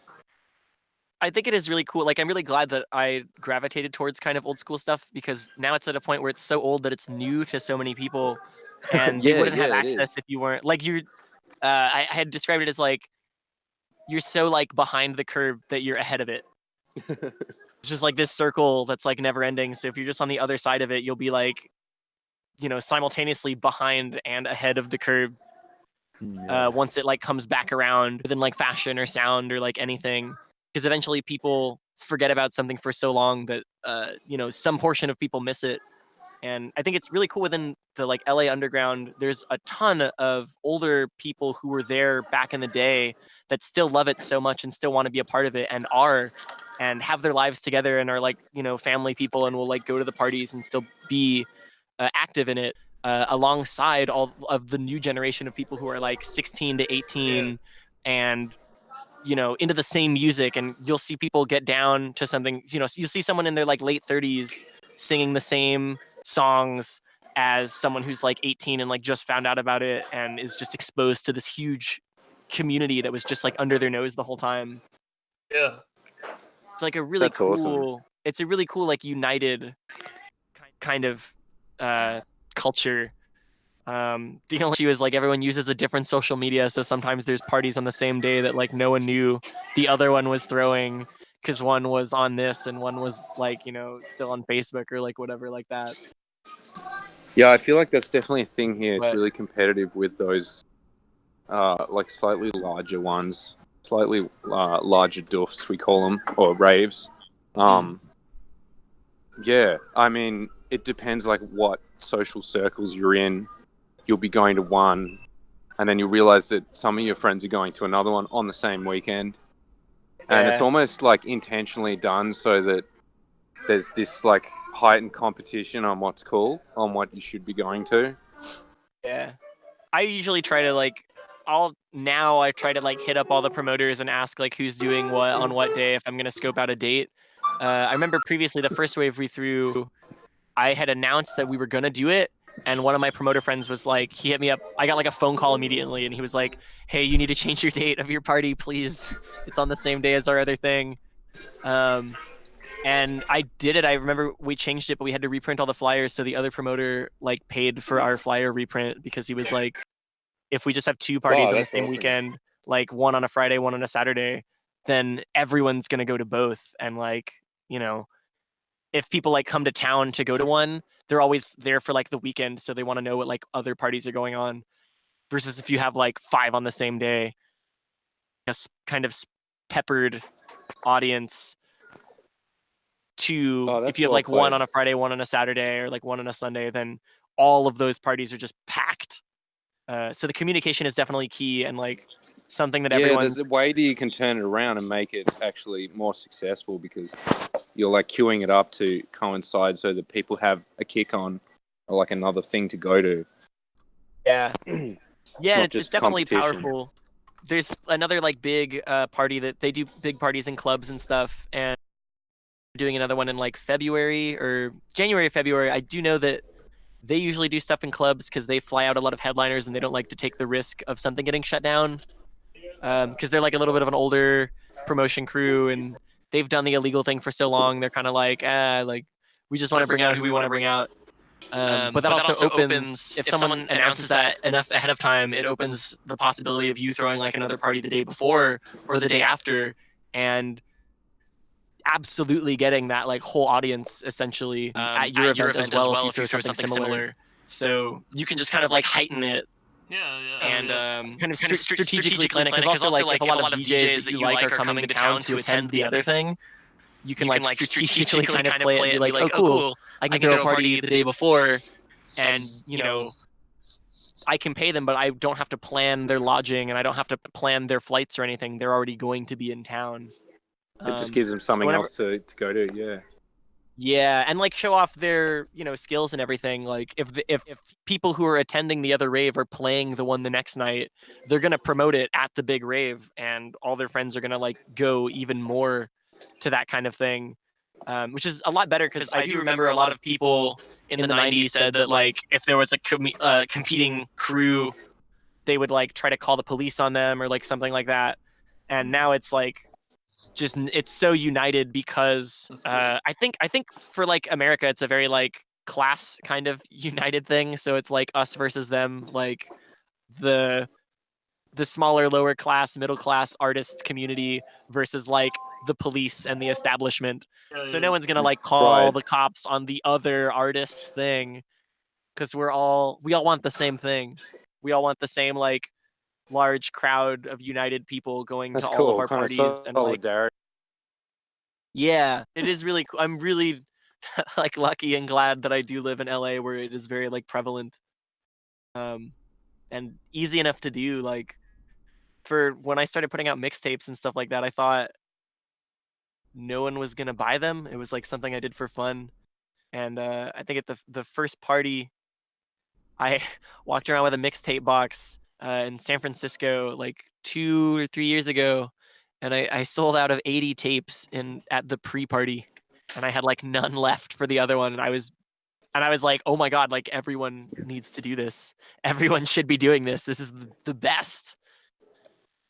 So that inspires, you know, seeing someone do something successful makes people want to do it more. And I think at our last rave, we had a mixtape vendor there, and he sold like $900 of mixtapes to people who were like buying cassette tapes and just loving it and trading them with other people and like inspired to make their own and do their own thing. That's awesome. The physical media aspect. The physical media can't be, it can't be like policed as much. And I think it's, I don't know. I think it's important. I think specifically mixtape culture. I keep waiting for someone to like argue me on it, and I have like a solid argument, but no, everyone is like in very agreement. I'm actually like maybe curious to know your guys' opinion on this. So, for mixtape and mixed media within underground communities, in the '90s, it was super prevalent. There were thousands and thousands of like mixtapes, and the DJs, you know, would make the profit, but there wasn't really a like a trickle down kind of residuals, I guess, to like other artists, because they were playing other people's tracks and they would make like, you know, some money on it, but not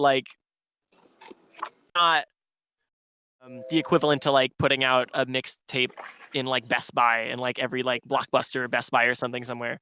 where you have like hundreds of thousands of something. It's like, 200 or 300 mixtapes, and you sell them when you can for like spare income. But when LimeWire and what was the other one? Like it was LimeWire and it was like all of those kind of file sharing, music sharing. Once those went down, I want to say Napster, but I don't think that was a thing. It was like LimeWire and something else. I never got to use Napster. I think it got shut down the week I started to like look it up. Once those got shut down, it was like all the lobbying people, all the big like Sony music heads were lobbying against this thing because they were losing money. It's like, oh, we're losing money to pay our artists, which to an extent, yes, but most of those artists were so established, it wasn't like a big enough dent to like, like it's like a weird thing, and they were having this like cash grab, and they eventually won, and then everyone pointed the fingers downwards until it was like the small guy who made 10 mixtapes owes you money because of that kind of thing. And then it just demonized this whole culture. And I remember there being arguments about it in like 2009, 10, 11 of like being immoral. And I remember I had never done it until I got a few like jungle mixtapes from my friend, and then one of my friends had a label, and he asked to put out a mixtape for me of one of my mixes, and I was like, yeah, sure, like for fun. And once I got that in my hand, I thought it was like the coolest thing, and I was like, oh man, like I have to try to do that. In the 90s though, there were a lot of hip hop mixtapes also, and there was this weird divide. There were a lot of large like record labels, not for techno, but for like rock and like other stuff, and they looked down on mixtapes. They were very upset at it. They were very, anti-sample culture. But the hip hop communities, even like big hip hop labels, were so enthusiastic about a hip hop mixtape, like someone else using their artist's tracks. I remember seeing this old interview where the hip hop like executive guy, one of their like label guys, was like, no, we take it as a huge compliment because they like the track so much. They're putting it in their mix. They're crediting the artist, but it serves as free advertisement. People are buying this mixtape sometimes for this track, and then they go out and they buy that record, they buy that track, they listen to that track. Like I kept waiting for someone to come up to me and be like, where's my money or something like that. And I have all the math done. If anyone wants to come to me, like ask for money on a track, it's such a weirdly small amount. The legal residual amount from like any music label and stuff, the like trickle down it's something like $2 or something on like every track. It's really, really nothing, and I feel like it's such a disservice for people, especially like on SoundCloud and stuff, to take down someone's like free mix because there's copyrighted material. Yeah, the people don't have access to that otherwise. It's just a promotion, really. Like it feels, it feels like a shame like, that look, it's not being advertised. like DJs are playing music they like, and sometimes other people don't have access to the music that they like unless they knew that DJ at that time and they like hear their track. But if the DJ can't play those tracks because they're copyrighted, and like the regular artist sometimes doesn't even play, or they are not able to get their music in front of people, and it's this weird like disconnect within the labels, and it seems like a weird record label greed that they're not allowing their music to exist, basically. Yeah. I keep waiting for someone to argue with me about this, and no one has. And it's also weird because it is legal for DJs to play music that isn't theirs and get paid thousands of dollars for it.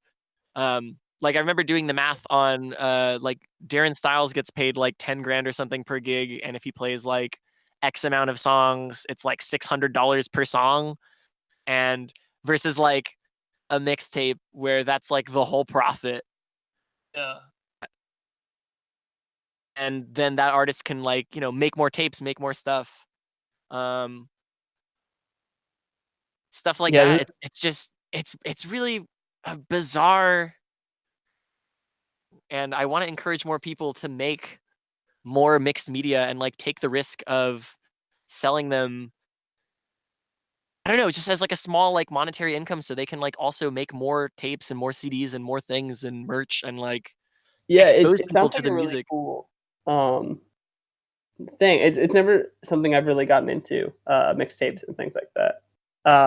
But reading and hearing about mixtape culture in the past and hearing you talk about it, it sounds like a really, really cool collaborative thing. It's probably really awesome for community building.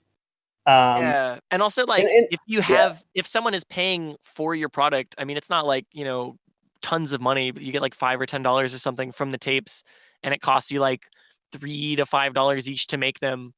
I feel like it's more powerful, and it supports other communities. Like it can yeah, support a graphic designer who does the art for the tape, and it yeah, supports like definitely. people who are duplicating them and like advertise. It supports all these other smaller artist Yeah. communities.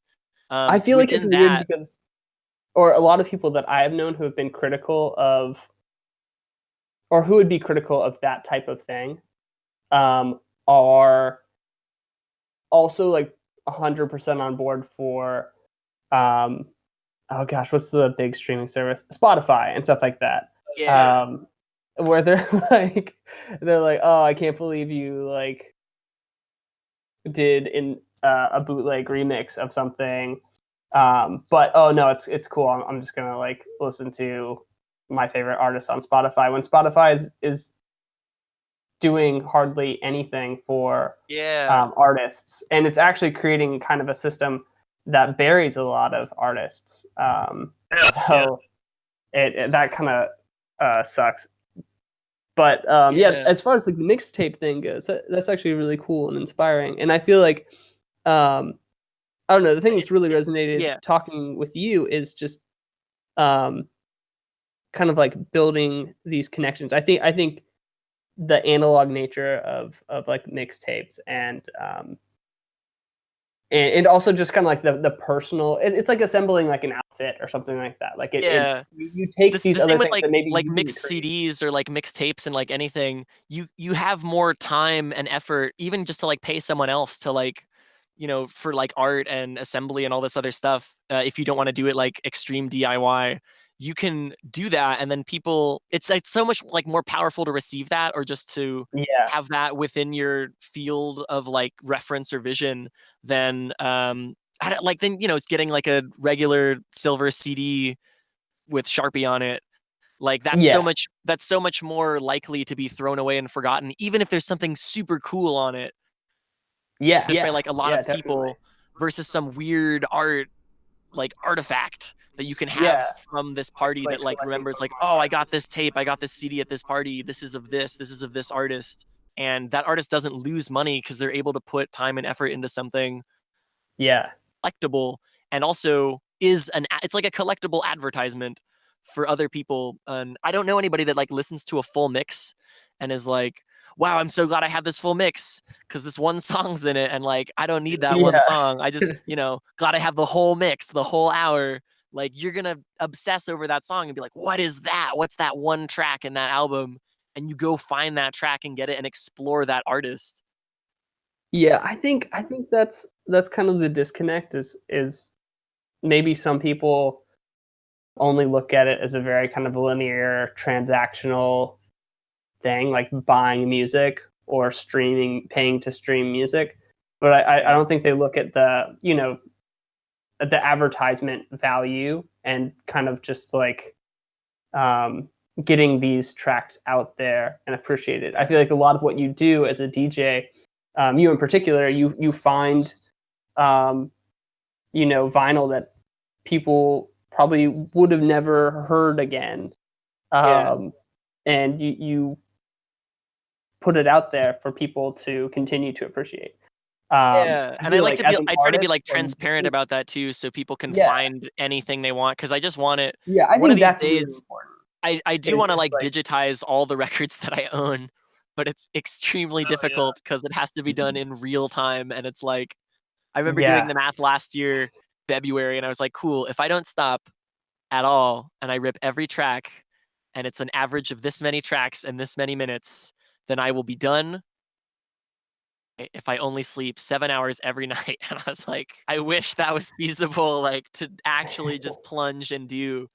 But I really do one day want to, like, slowly rip everything in high quality and then just dump it into like a torrent for anyone to have, because I just want everyone to have it, like to just have access to this. Who doesn't have access to the money or the like shipping and the means to buy records and rip them one by one and like have them? If you just have, you know, digital access, I want to give that to everyone because it just helps the sound, you know, get out there and like inspire more people to make more of it too, if they have access to it and they're inspired by that, versus like coveting it. And like there was some label on YouTube I remember that like took down all of the records. This label Breeze Recordings, they took down all of their like, someone, you know, ripped most of the label, so that just when you go on Discogs you can hear whatever you're gonna buy. And like that's the main thing, like Discogs doesn't just have a built-in sample feature so you can hear what the hell the record's gonna be unless you already know, or unless it's on YouTube. And this label just took audio down off it, but there was nowhere else to get it. Like you couldn't go buy these tracks even digitally. And it was like claimed by Warner Music, whatever. I remember thinking like, how are people gonna even buy these records? Like you just wiped them from ever existing. Like what was the point? Like you're not monetizing this in any other way. I saw this article online that said the span of like somewhere in the mid 2000s there were a bunch of releases that were only available through iTunes, and apparently, or like on the iPod, something like that, they've just disappeared, and there were no, like, people at that point had just fully abandoned CDs, or at least for that time. There's no record. It's impossible to trace these things. This is a similar problem too with when GeoCities went down, right? Now you have all these people, of course, archiving GeoCities on like Tumblr and Instagram. I think the same should be done with this music, you know, just music in general. You know, it shouldn't just have to be incumbent upon one person like you, but I think that, you know, a larger operation of people to come together and, you know, put this stuff online and make it easily accessible for others to hear, because, you know, there's probably a lot of acts out there, a lot of people who maybe made it big, maybe didn't, and, you know, they're not getting recognized at all for it. And I think, you know, music deserves a second life on the internet. We've got like an archive website for everything else, so. Well, and that was like when MySpace went down too, when they like deleted like all of their sound files and everything. I remember a lot of my like noise friends and some other people were like just devastated because there was so much stuff that was there and just not backed up anywhere. So if someone didn't like physically save a lot of those albums, they were gone. And you know, if you're not connected to the community that was saving those albums, you just, you know, have to like make a post into like the void of the internet and hope someone has that track or like has whatever. I remember some of the artists even were like, we don't even have them anymore. Like they're on dead hard drives. We just had them on MySpace because that was what we relied on to store this. So it's like if SoundCloud would ever go down, how many things would just be, or like Spotify would go down, how many just tracks would just be lost forever because of that. I remember seeing this interview with Scott Brown actually a few years ago, and up until like 2012 or something, he was still ripping his digital files to DAT tapes and like having physical stores of them, just because he's had just like large swaths of like the internet just like fucking go down and die, and like his tracks are gone, so he doesn't trust it, and he wants like still physical anything of that, It's even if he can like, even if he has to recreate it. We'll have Scott Brown in some various alias form. He will still be there. Yeah, that's really important for me. Scott Brown was the first happy hardcore DJ I remember at the first rave I went to in this like little brick warehouse that doesn't exist anymore. Scott Brown was like the headlining dude. That's so cool. He was actually one of the first people that I started consistently listening to when I was when I found the subgenre happy hardcore, because I had heard tracks within that genre before, but I had never heard the name. I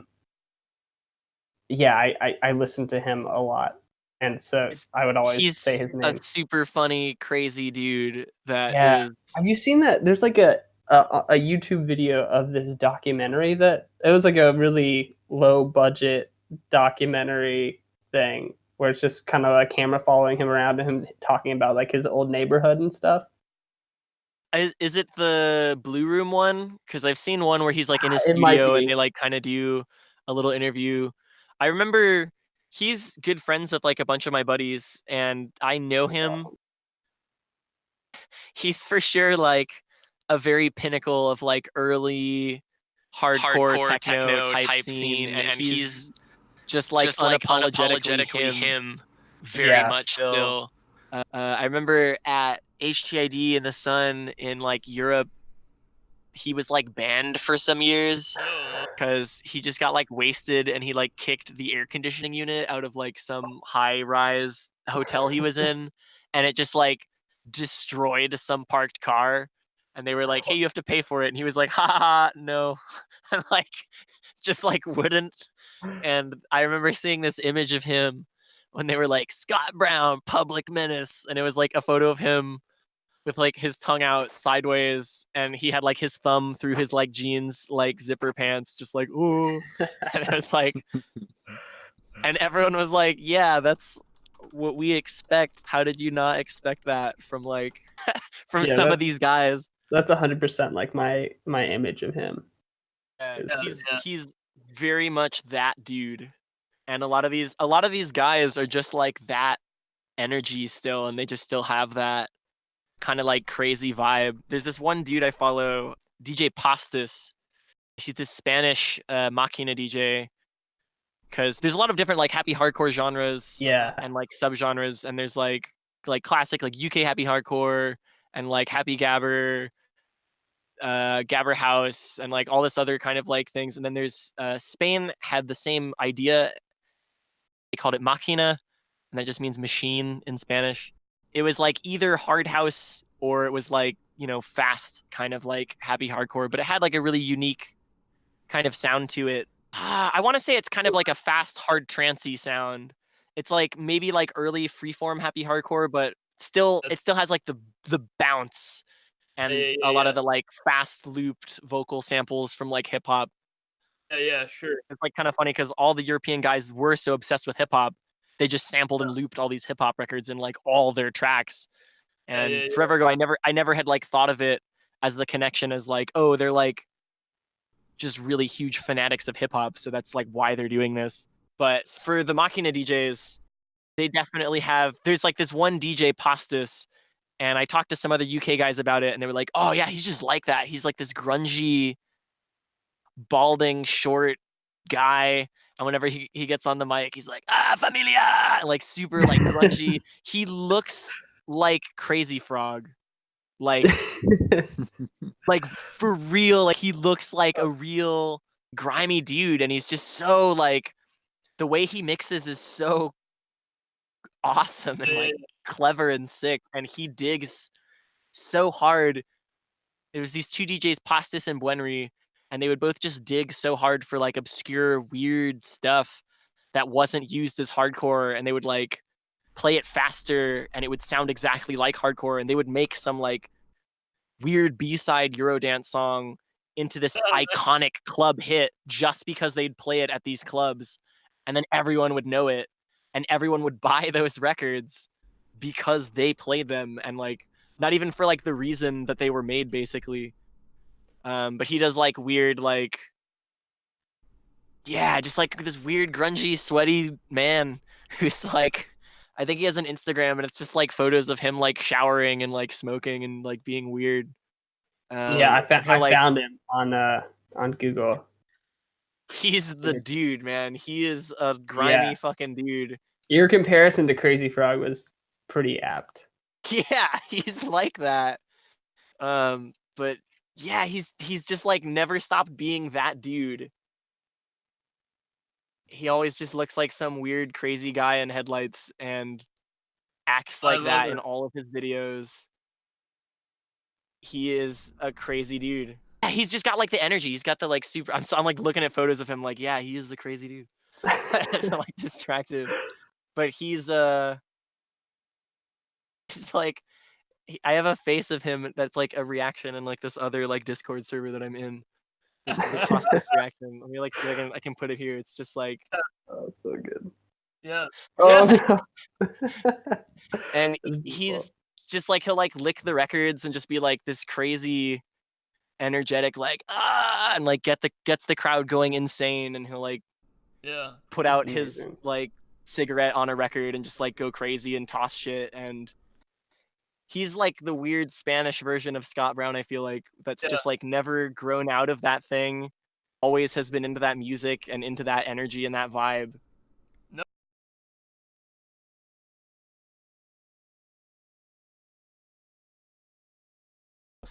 He's for sure one of the guys. He's very I feel like he's like a good representation of what I like in music, where like a lot of this underground music just isn't attractive or pretty.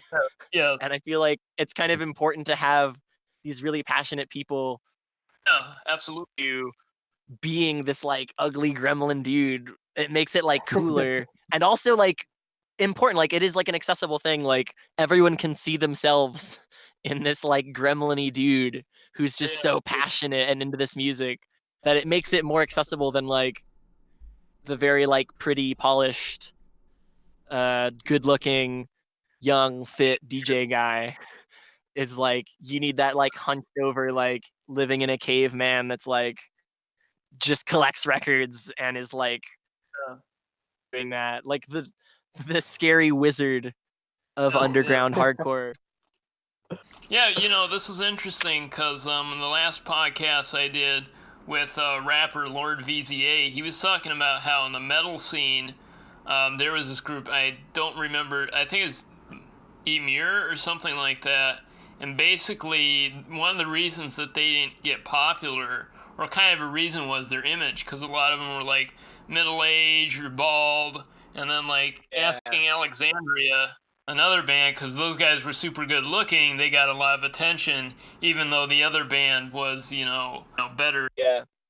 I'll try to do that. Like I remember being kind of insecure about like my appearance or something in like photos and stuff. And then after a while I was like, oh, I should like all the good rave photos are just people looking crazy. Yes.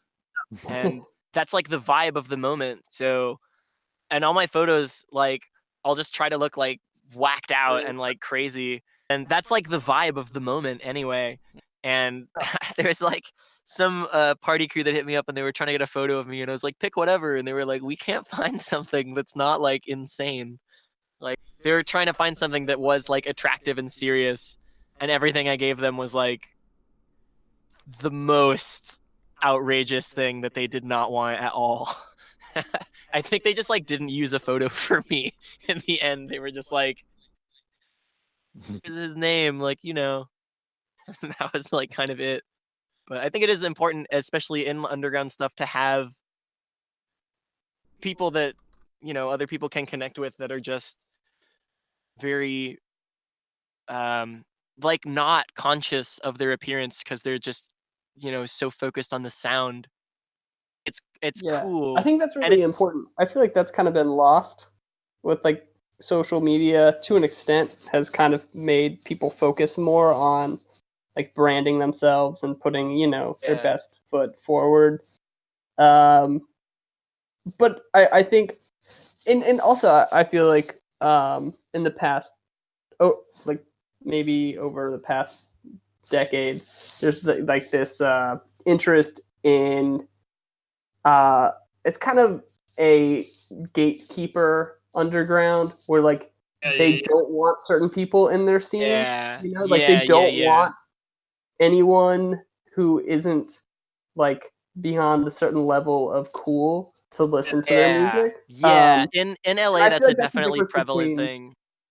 Yeah, I feel like that's the difference between like true underground and like kind of pretentious underground. One's like tries to be accessible, not in a commercial way, but just in a way that like anyone can be a part of this, and the other one tries to curate their fan base. Yeah, that's a good way of putting it. I know that.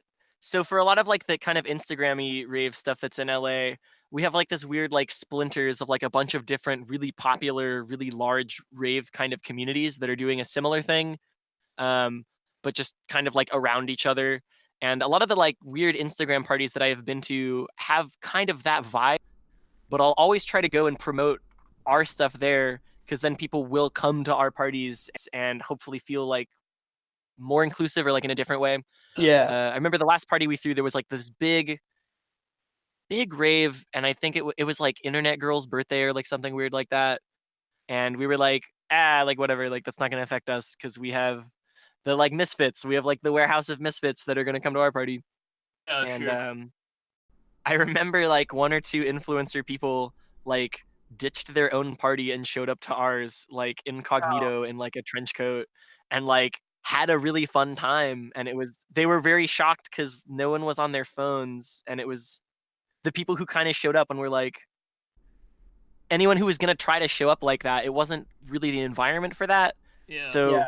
you can try to get that kind of like clout energy out of the party, but it's not going to work out for you. Like we have like no lights, and it's like fast and sweaty and like a human fog machine at a point once, like it's just this sweat dripping from the roof like thing. I remember like one or two people came and they were like trying to take photos, and it was not happening because every photo was like foggy or grainy or no lighting and like all this stuff. But to me, I was like, those are the best photos. That's exactly the energy of right now. All those photos you took are like the best ones. Just because of that, because of all the what's happening in the background and like everything being hectic. It's not a pretty thing. It's like it's a feeling. It's not like a look as much. And you can That's really cool. dress That's really you can dress inspiring. to have a look that like you're comfortable in, but at the end of the day, it's like it's still like the feeling and how it's how the clothing makes you feel and not how it makes you look. Basically, Yeah. you can show That's off a that really look to cool other people. rejection, I feel like, of kind of the modern moment, which I feel like Yeah. is really necessary, and I think it's really positive. I think it's something, I don't know if we've lost it or we've just never fully attained it, but like that's really cool. I like to hear you say that. It's definitely a cool. Like I'll try to go if at those parties I'll try to like hand flyers to people that look like maybe that like they're trying to fit in to that scenario, or they're like trying, because then if you're like, oh man, you look like you want to be a part of this but don't fully know how, you should come to this thing where whatever you do is right and it doesn't matter. That's awesome. Like check this out. And then usually those people will come and be like, oh wow, this is the best. Like when's the next any of this? This is amazing. I felt like at home. I felt like really so important. great. And I think it's like important in just any like community in general to just feel your own sense of identity is just like your own participation in anything. Yeah. And then there's not like some limit to like how good or talented or pretty or famous or anything you have to be. It's like everyone's just on the same level of like everyone's here for the same atmosphere and like to make friends, to hang out, to listen to this music, to find new music, do whatever. Everyone's just there for that. No one's there to get noticed. Because you know, it's like on purpose. Like no one can really see anything. Everyone's just there to hang out and do to expose themselves to something new, to something fun, or to something like nostalgic that they missed and or didn't know was missing that they want. You know, on your point about accessibility, like one thing that I notice with a lot of, you know, quote underground people is that they seem to have this idea your music's really cool or experimental if it just sounds like, you know, really disharmonious or really and I don't want to like throw shade at like people that do the noise thing or ambient, but there's almost like that expectation to certain people. So like, you know, like to LILIKOI's point, it's another area of like gatekeeping or, you know, really elitism. Like, well, if you don't like this, you're not a part of the true experimental sound. And it's like, what is the true experimental sound? Because I feel like that in of itself is subjective. It's all about the scene and the people. Yeah, I feel like on the other end of that is what I experience within hardcore and stuff like that. Sometimes I won't be booked at like larger parties because I don't like produce tracks or anything like that yet, and or I'm not a part of like the Cool Kid label or something like that sometimes. But a lot of these people's tracks, the stuff that I'm interested in producing, wouldn't really be signed to any of these places because I don't know. A lot of the music, I like a lot of the music that I like because it is unpredictable at times, and it'll have like really large builds or like some extra thing that'll throw you off. And I think that keeps you on your toes and it keeps you sharp. And a lot of the music that's produced by other producers do like kind of like modern happy hardcore, this really specific frame, and no one goes outside of the frame. So it's like it always has this amount of track lead in, this amount of lead out. Here's where the buildup happens. Here's where the drop happens. Here's where it happens for this amount of time, and everything follows. It's like, I mean, techno is like repetitive, but it's on such a build that it's like once you're hit with a track outside of that kind of like confines, DJs will get thrown off and they won't know how to mix those. Because it is like a curveball, and I like that, and I like hearing. I think my favorite thing is when I hear a DJ hit something unexpected, like a skip in a record or something like that, and do something like think on their feet so easily that no one noticed that it messed up. And I'll like hear it and see it and be like, whoa, they did that. They like didn't just stop the track and start over. They have some kind of thing that they do that's so fluent. And I think that someone thinking really quick in the face of a mistake to make it so no one knows it was a mistake is the most powerful thing about like a live performer. That's what I consider to be like the most talented out of like a live performer, to like save a show or like save a transition or something noticed. And it's so cool. That part of me just like, I just nerd out on that stuff and try to like think of how I can like save some area if something messes up or something. It comes down to basically like if you screwed up, just keep going through it. Don't try and go back, because so oftentimes you're just gonna make it 10 times worse by doing that. Recently buy your merch. Your raving.x clothing. How did that get started? And like just very kind of quickly talk about like where you are with that and where you hope to go. So I've always been into rave clothing, and we helped do the Kickwear relaunch a few years ago, and then we helped do the Jinko relaunch a few years ago, and the one that's happening now. They all kind of they were all kind of run by people who were out of touch with the community and wasn't really going in the direction that me or my friends like wanted to wear these clothes. I don't trust any company that isn't a customer of its own product, I guess, also. Like, if you're not wearing the rave clothing, how could you know, like, what to produce for ravers? It was just kind of like, it was like the third strike of being tired of it, and I've always kind of had the idea of doing clothing. I wanted to call it Atomics. I wanted to call it this other name, like, too taken and under, like, too many other things. And I wanted it to have the letter X spoof. Because there was, like, a lot of avenues that could go with that, and we named it that because it was just the info line that I was able to get. I was looking on Google Voice, and I typed in the word raving. 2 options that hit that, and it was like raving some like 3 or like raving 9, and I was like, "What's 9?" I was like, "Oh, the letter X." Like, it's just gonna be raving X. That sounds like ravey. And then a few of my friends were like, "No, you should pursue that. That's like a cool name. Like, you should pursue that for clothing." Instead, because I was just kind of hung up on I wanted everything to be like perfect for so long that I was like, it probably won't happen unless I like do it now with this inspiration. So then we did our last, the last party was the one that I officially had the name. The first one had the info line, but it was just like Flapjack and this other crew.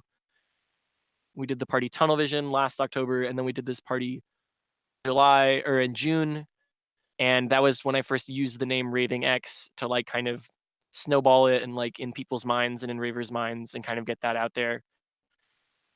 To do clothing, there was like different kind of weird clothing stuff that people just weren't doing, that I was kind of annoyed people weren't doing, because I'm out of vintage clothing to buy for myself, so I want to make stuff that I want to wear. So yeah, I just kind of pushed that. I missed clothing with like cool woven tags and like blacklight stuff. We did this like 3D lenticular print that was a ton of work.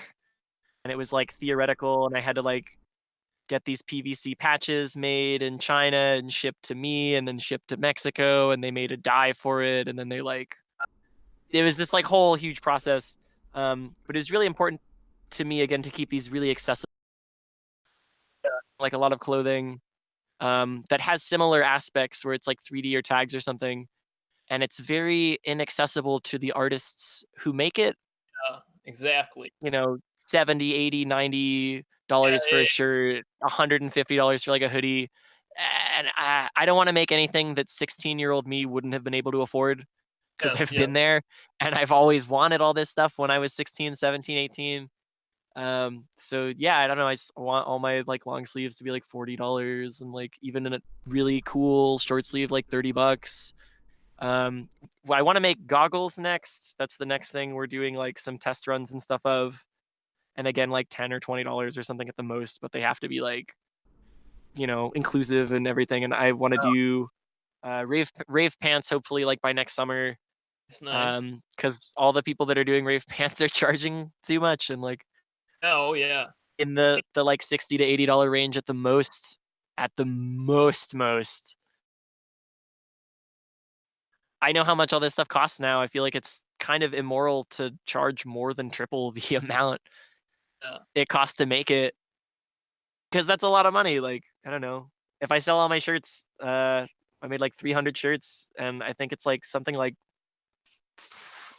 11 grand or something if I sell everything. And it cost me like 5 or something, 4 or 5 to make. That's a lot of money to me still.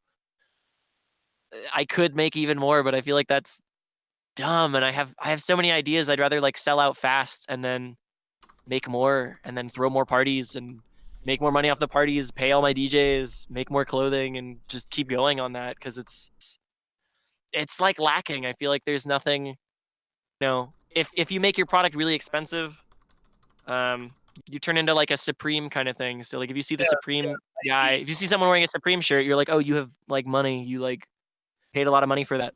But if you know something was kind of like cheap but really cool, it sells really fast to like buy more of it, and then underground people will be more likely to identify with it because it stands for like values that they believe in, which is like accessibility and you know stuff like that, like accessibility and identifying with its base. A related topic to this, we had a guest on Salamander who operates Instagram, and he makes like basically repurposed clothing. He takes like vintage clothing or whatever, sews it together, and makes like new pieces. Yeah. Yeah, he's a really cool guy.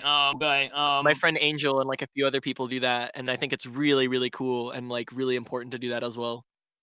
And you know, I think that's really important. Like right now, I don't know if you heard, but Forever 21 just closed their doors. I think is being sent. Like, come on, guys, we have so much waste in this country. Like, we can make clothing that will last several decades, you know, sustainably. And I know for like more custom clothing or whatever, that can be a little harder to do. But I think it should be on everybody's radar in, you know, the coming years that we need to, we can't just keep the old paradigm up in the air forever. I'm super against like fast fashion and stuff like that, just because of how like situational it is, and how like, I don't know, I want to make something that people can identify with. And like, I have so many rave pants, and everyone collects so much rave gear just because of how iconic and sometimes well made it is, or just even if it wasn't well made, just how cool the idea was at the moment. After to the point of like, some of these clothes are older than me, and you know, in their like 30s. They're like 30 years old, and people are still going after them. But I can't see anyone like being a diehard collector of whatever the last like H&M thing was. It just doesn't have that personality in it. And if you make something that has a definitive like idea, or is, you know, just built to last, people are going to collect it and want it and identify with it. And, you know, it'll have a lifespan 5 times potentially from like, you know, whatever era it was made to exist in. Like the rave pants. I've seen like photos online of that collection that you have, and it's amazing. I think those rave pants are so iconic, and Yeah. I briefly remember seeing them around. Yeah, there was like a long running hardcore club in Melbourne. Was it GHB? And that was They kind of had the last vestige of that the like scene. the like reflective ones, right? The like hard style kind of pants. Yeah, I didn't see too much denim, which I think looks awesome, and I've seen you Yeah. rock that. But I remember seeing like kind of furry or reflective, like kind of high vis, colors, and this was in about 2007. I think that was the real last kind of bastion of that era. Yeah. I know that there's like a lot of people locally that are like a lot younger than me that are getting into the kind of rave pants 90s look, but I just keep seeing it being like very, very Right. expensive, and it is something I want to like really fight the accessibility. It also kind of like maybe ruins it for those people who are like in the think they're like in the exclusive club of like they're the only ones who know about this thing. And I'd love to just come in and like make it so cheap and available for anyone who wants to do it that it That's could awesome. also push that kind of crowd away from being exclusive and like looking down on people who aren't as popular kind of thing. Yeah, that's great. Those are my plans. Those are my raving.x plans. It's just more raves and more clothing that's accessible to people, and just stuff that I'm annoyed doesn't exist, like cool goggles and Dude, you gotta make rave shoes. Dude, you gotta make rave shoes, man. Oh, I want to do the shoes. I really want to do the shoes thing, but it is a big money investment. Once I get there, tough to produce. Yeah, you gotta make the big. It's like these big iron molds for the soles. One for every size and stuff like that. But in the future, it's everything under the umbrella of accessible, cheap, cool, rave fashion is for sure my hopes and dreams.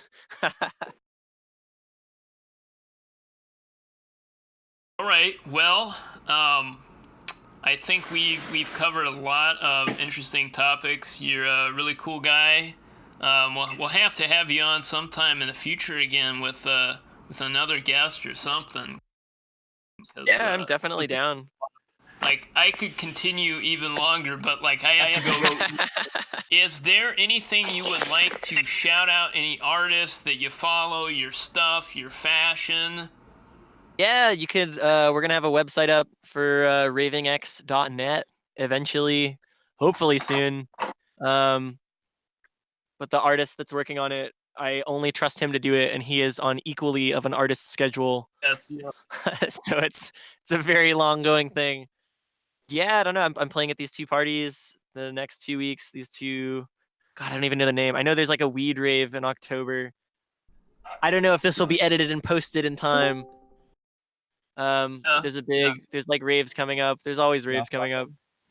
Yeah, I don't know. My two favorite artists are M27, who's this hardcore junglist turntablism guy, and my friend Jiminy Cricket up in Seattle that also does a lot of very fast mixing mashup type stuff for hardcore. So I guess look them up also as my two biggest inspirations for DJing and DJ culture type stuff. Right. Yeah, that's kind of it. Question. Yeah. Is there any way you can find your you could purchase one of your mixtapes online? Yeah, it's I remember we were talking a little bit about that before we started the thing, but it's on my continuous ripoff on Bandcamp at Flapjack the Kandi Kid at bandcamp.com, I think. Awesome. It's Flapjack. It's spelled with K's and I's, so Flapjack the KANDIKID at Bandcamp. Ship worldwide, but the shipping is like hilariously high for worldwide shipping. Which is always the struggle. Being in Australia, I'm very well aware of that for anything. Yeah. Outside. It's all right. It's just how it is. that's how I have to ship all my records in from Europe. It's definitely the same struggle. Yeah, you just have to cop that excessive shipping cost every time. All right, it's been a lot of fun. Thank you to Connection2000. Thank you to 51st Citizen. And, of course, LILIKOI.WAV for co-hosting all this. And thank you, Flapjack, for taking time out of your schedule to come and be a part of this. It's been fun. And Yeah, dude, it's been a blast. Thank you so much.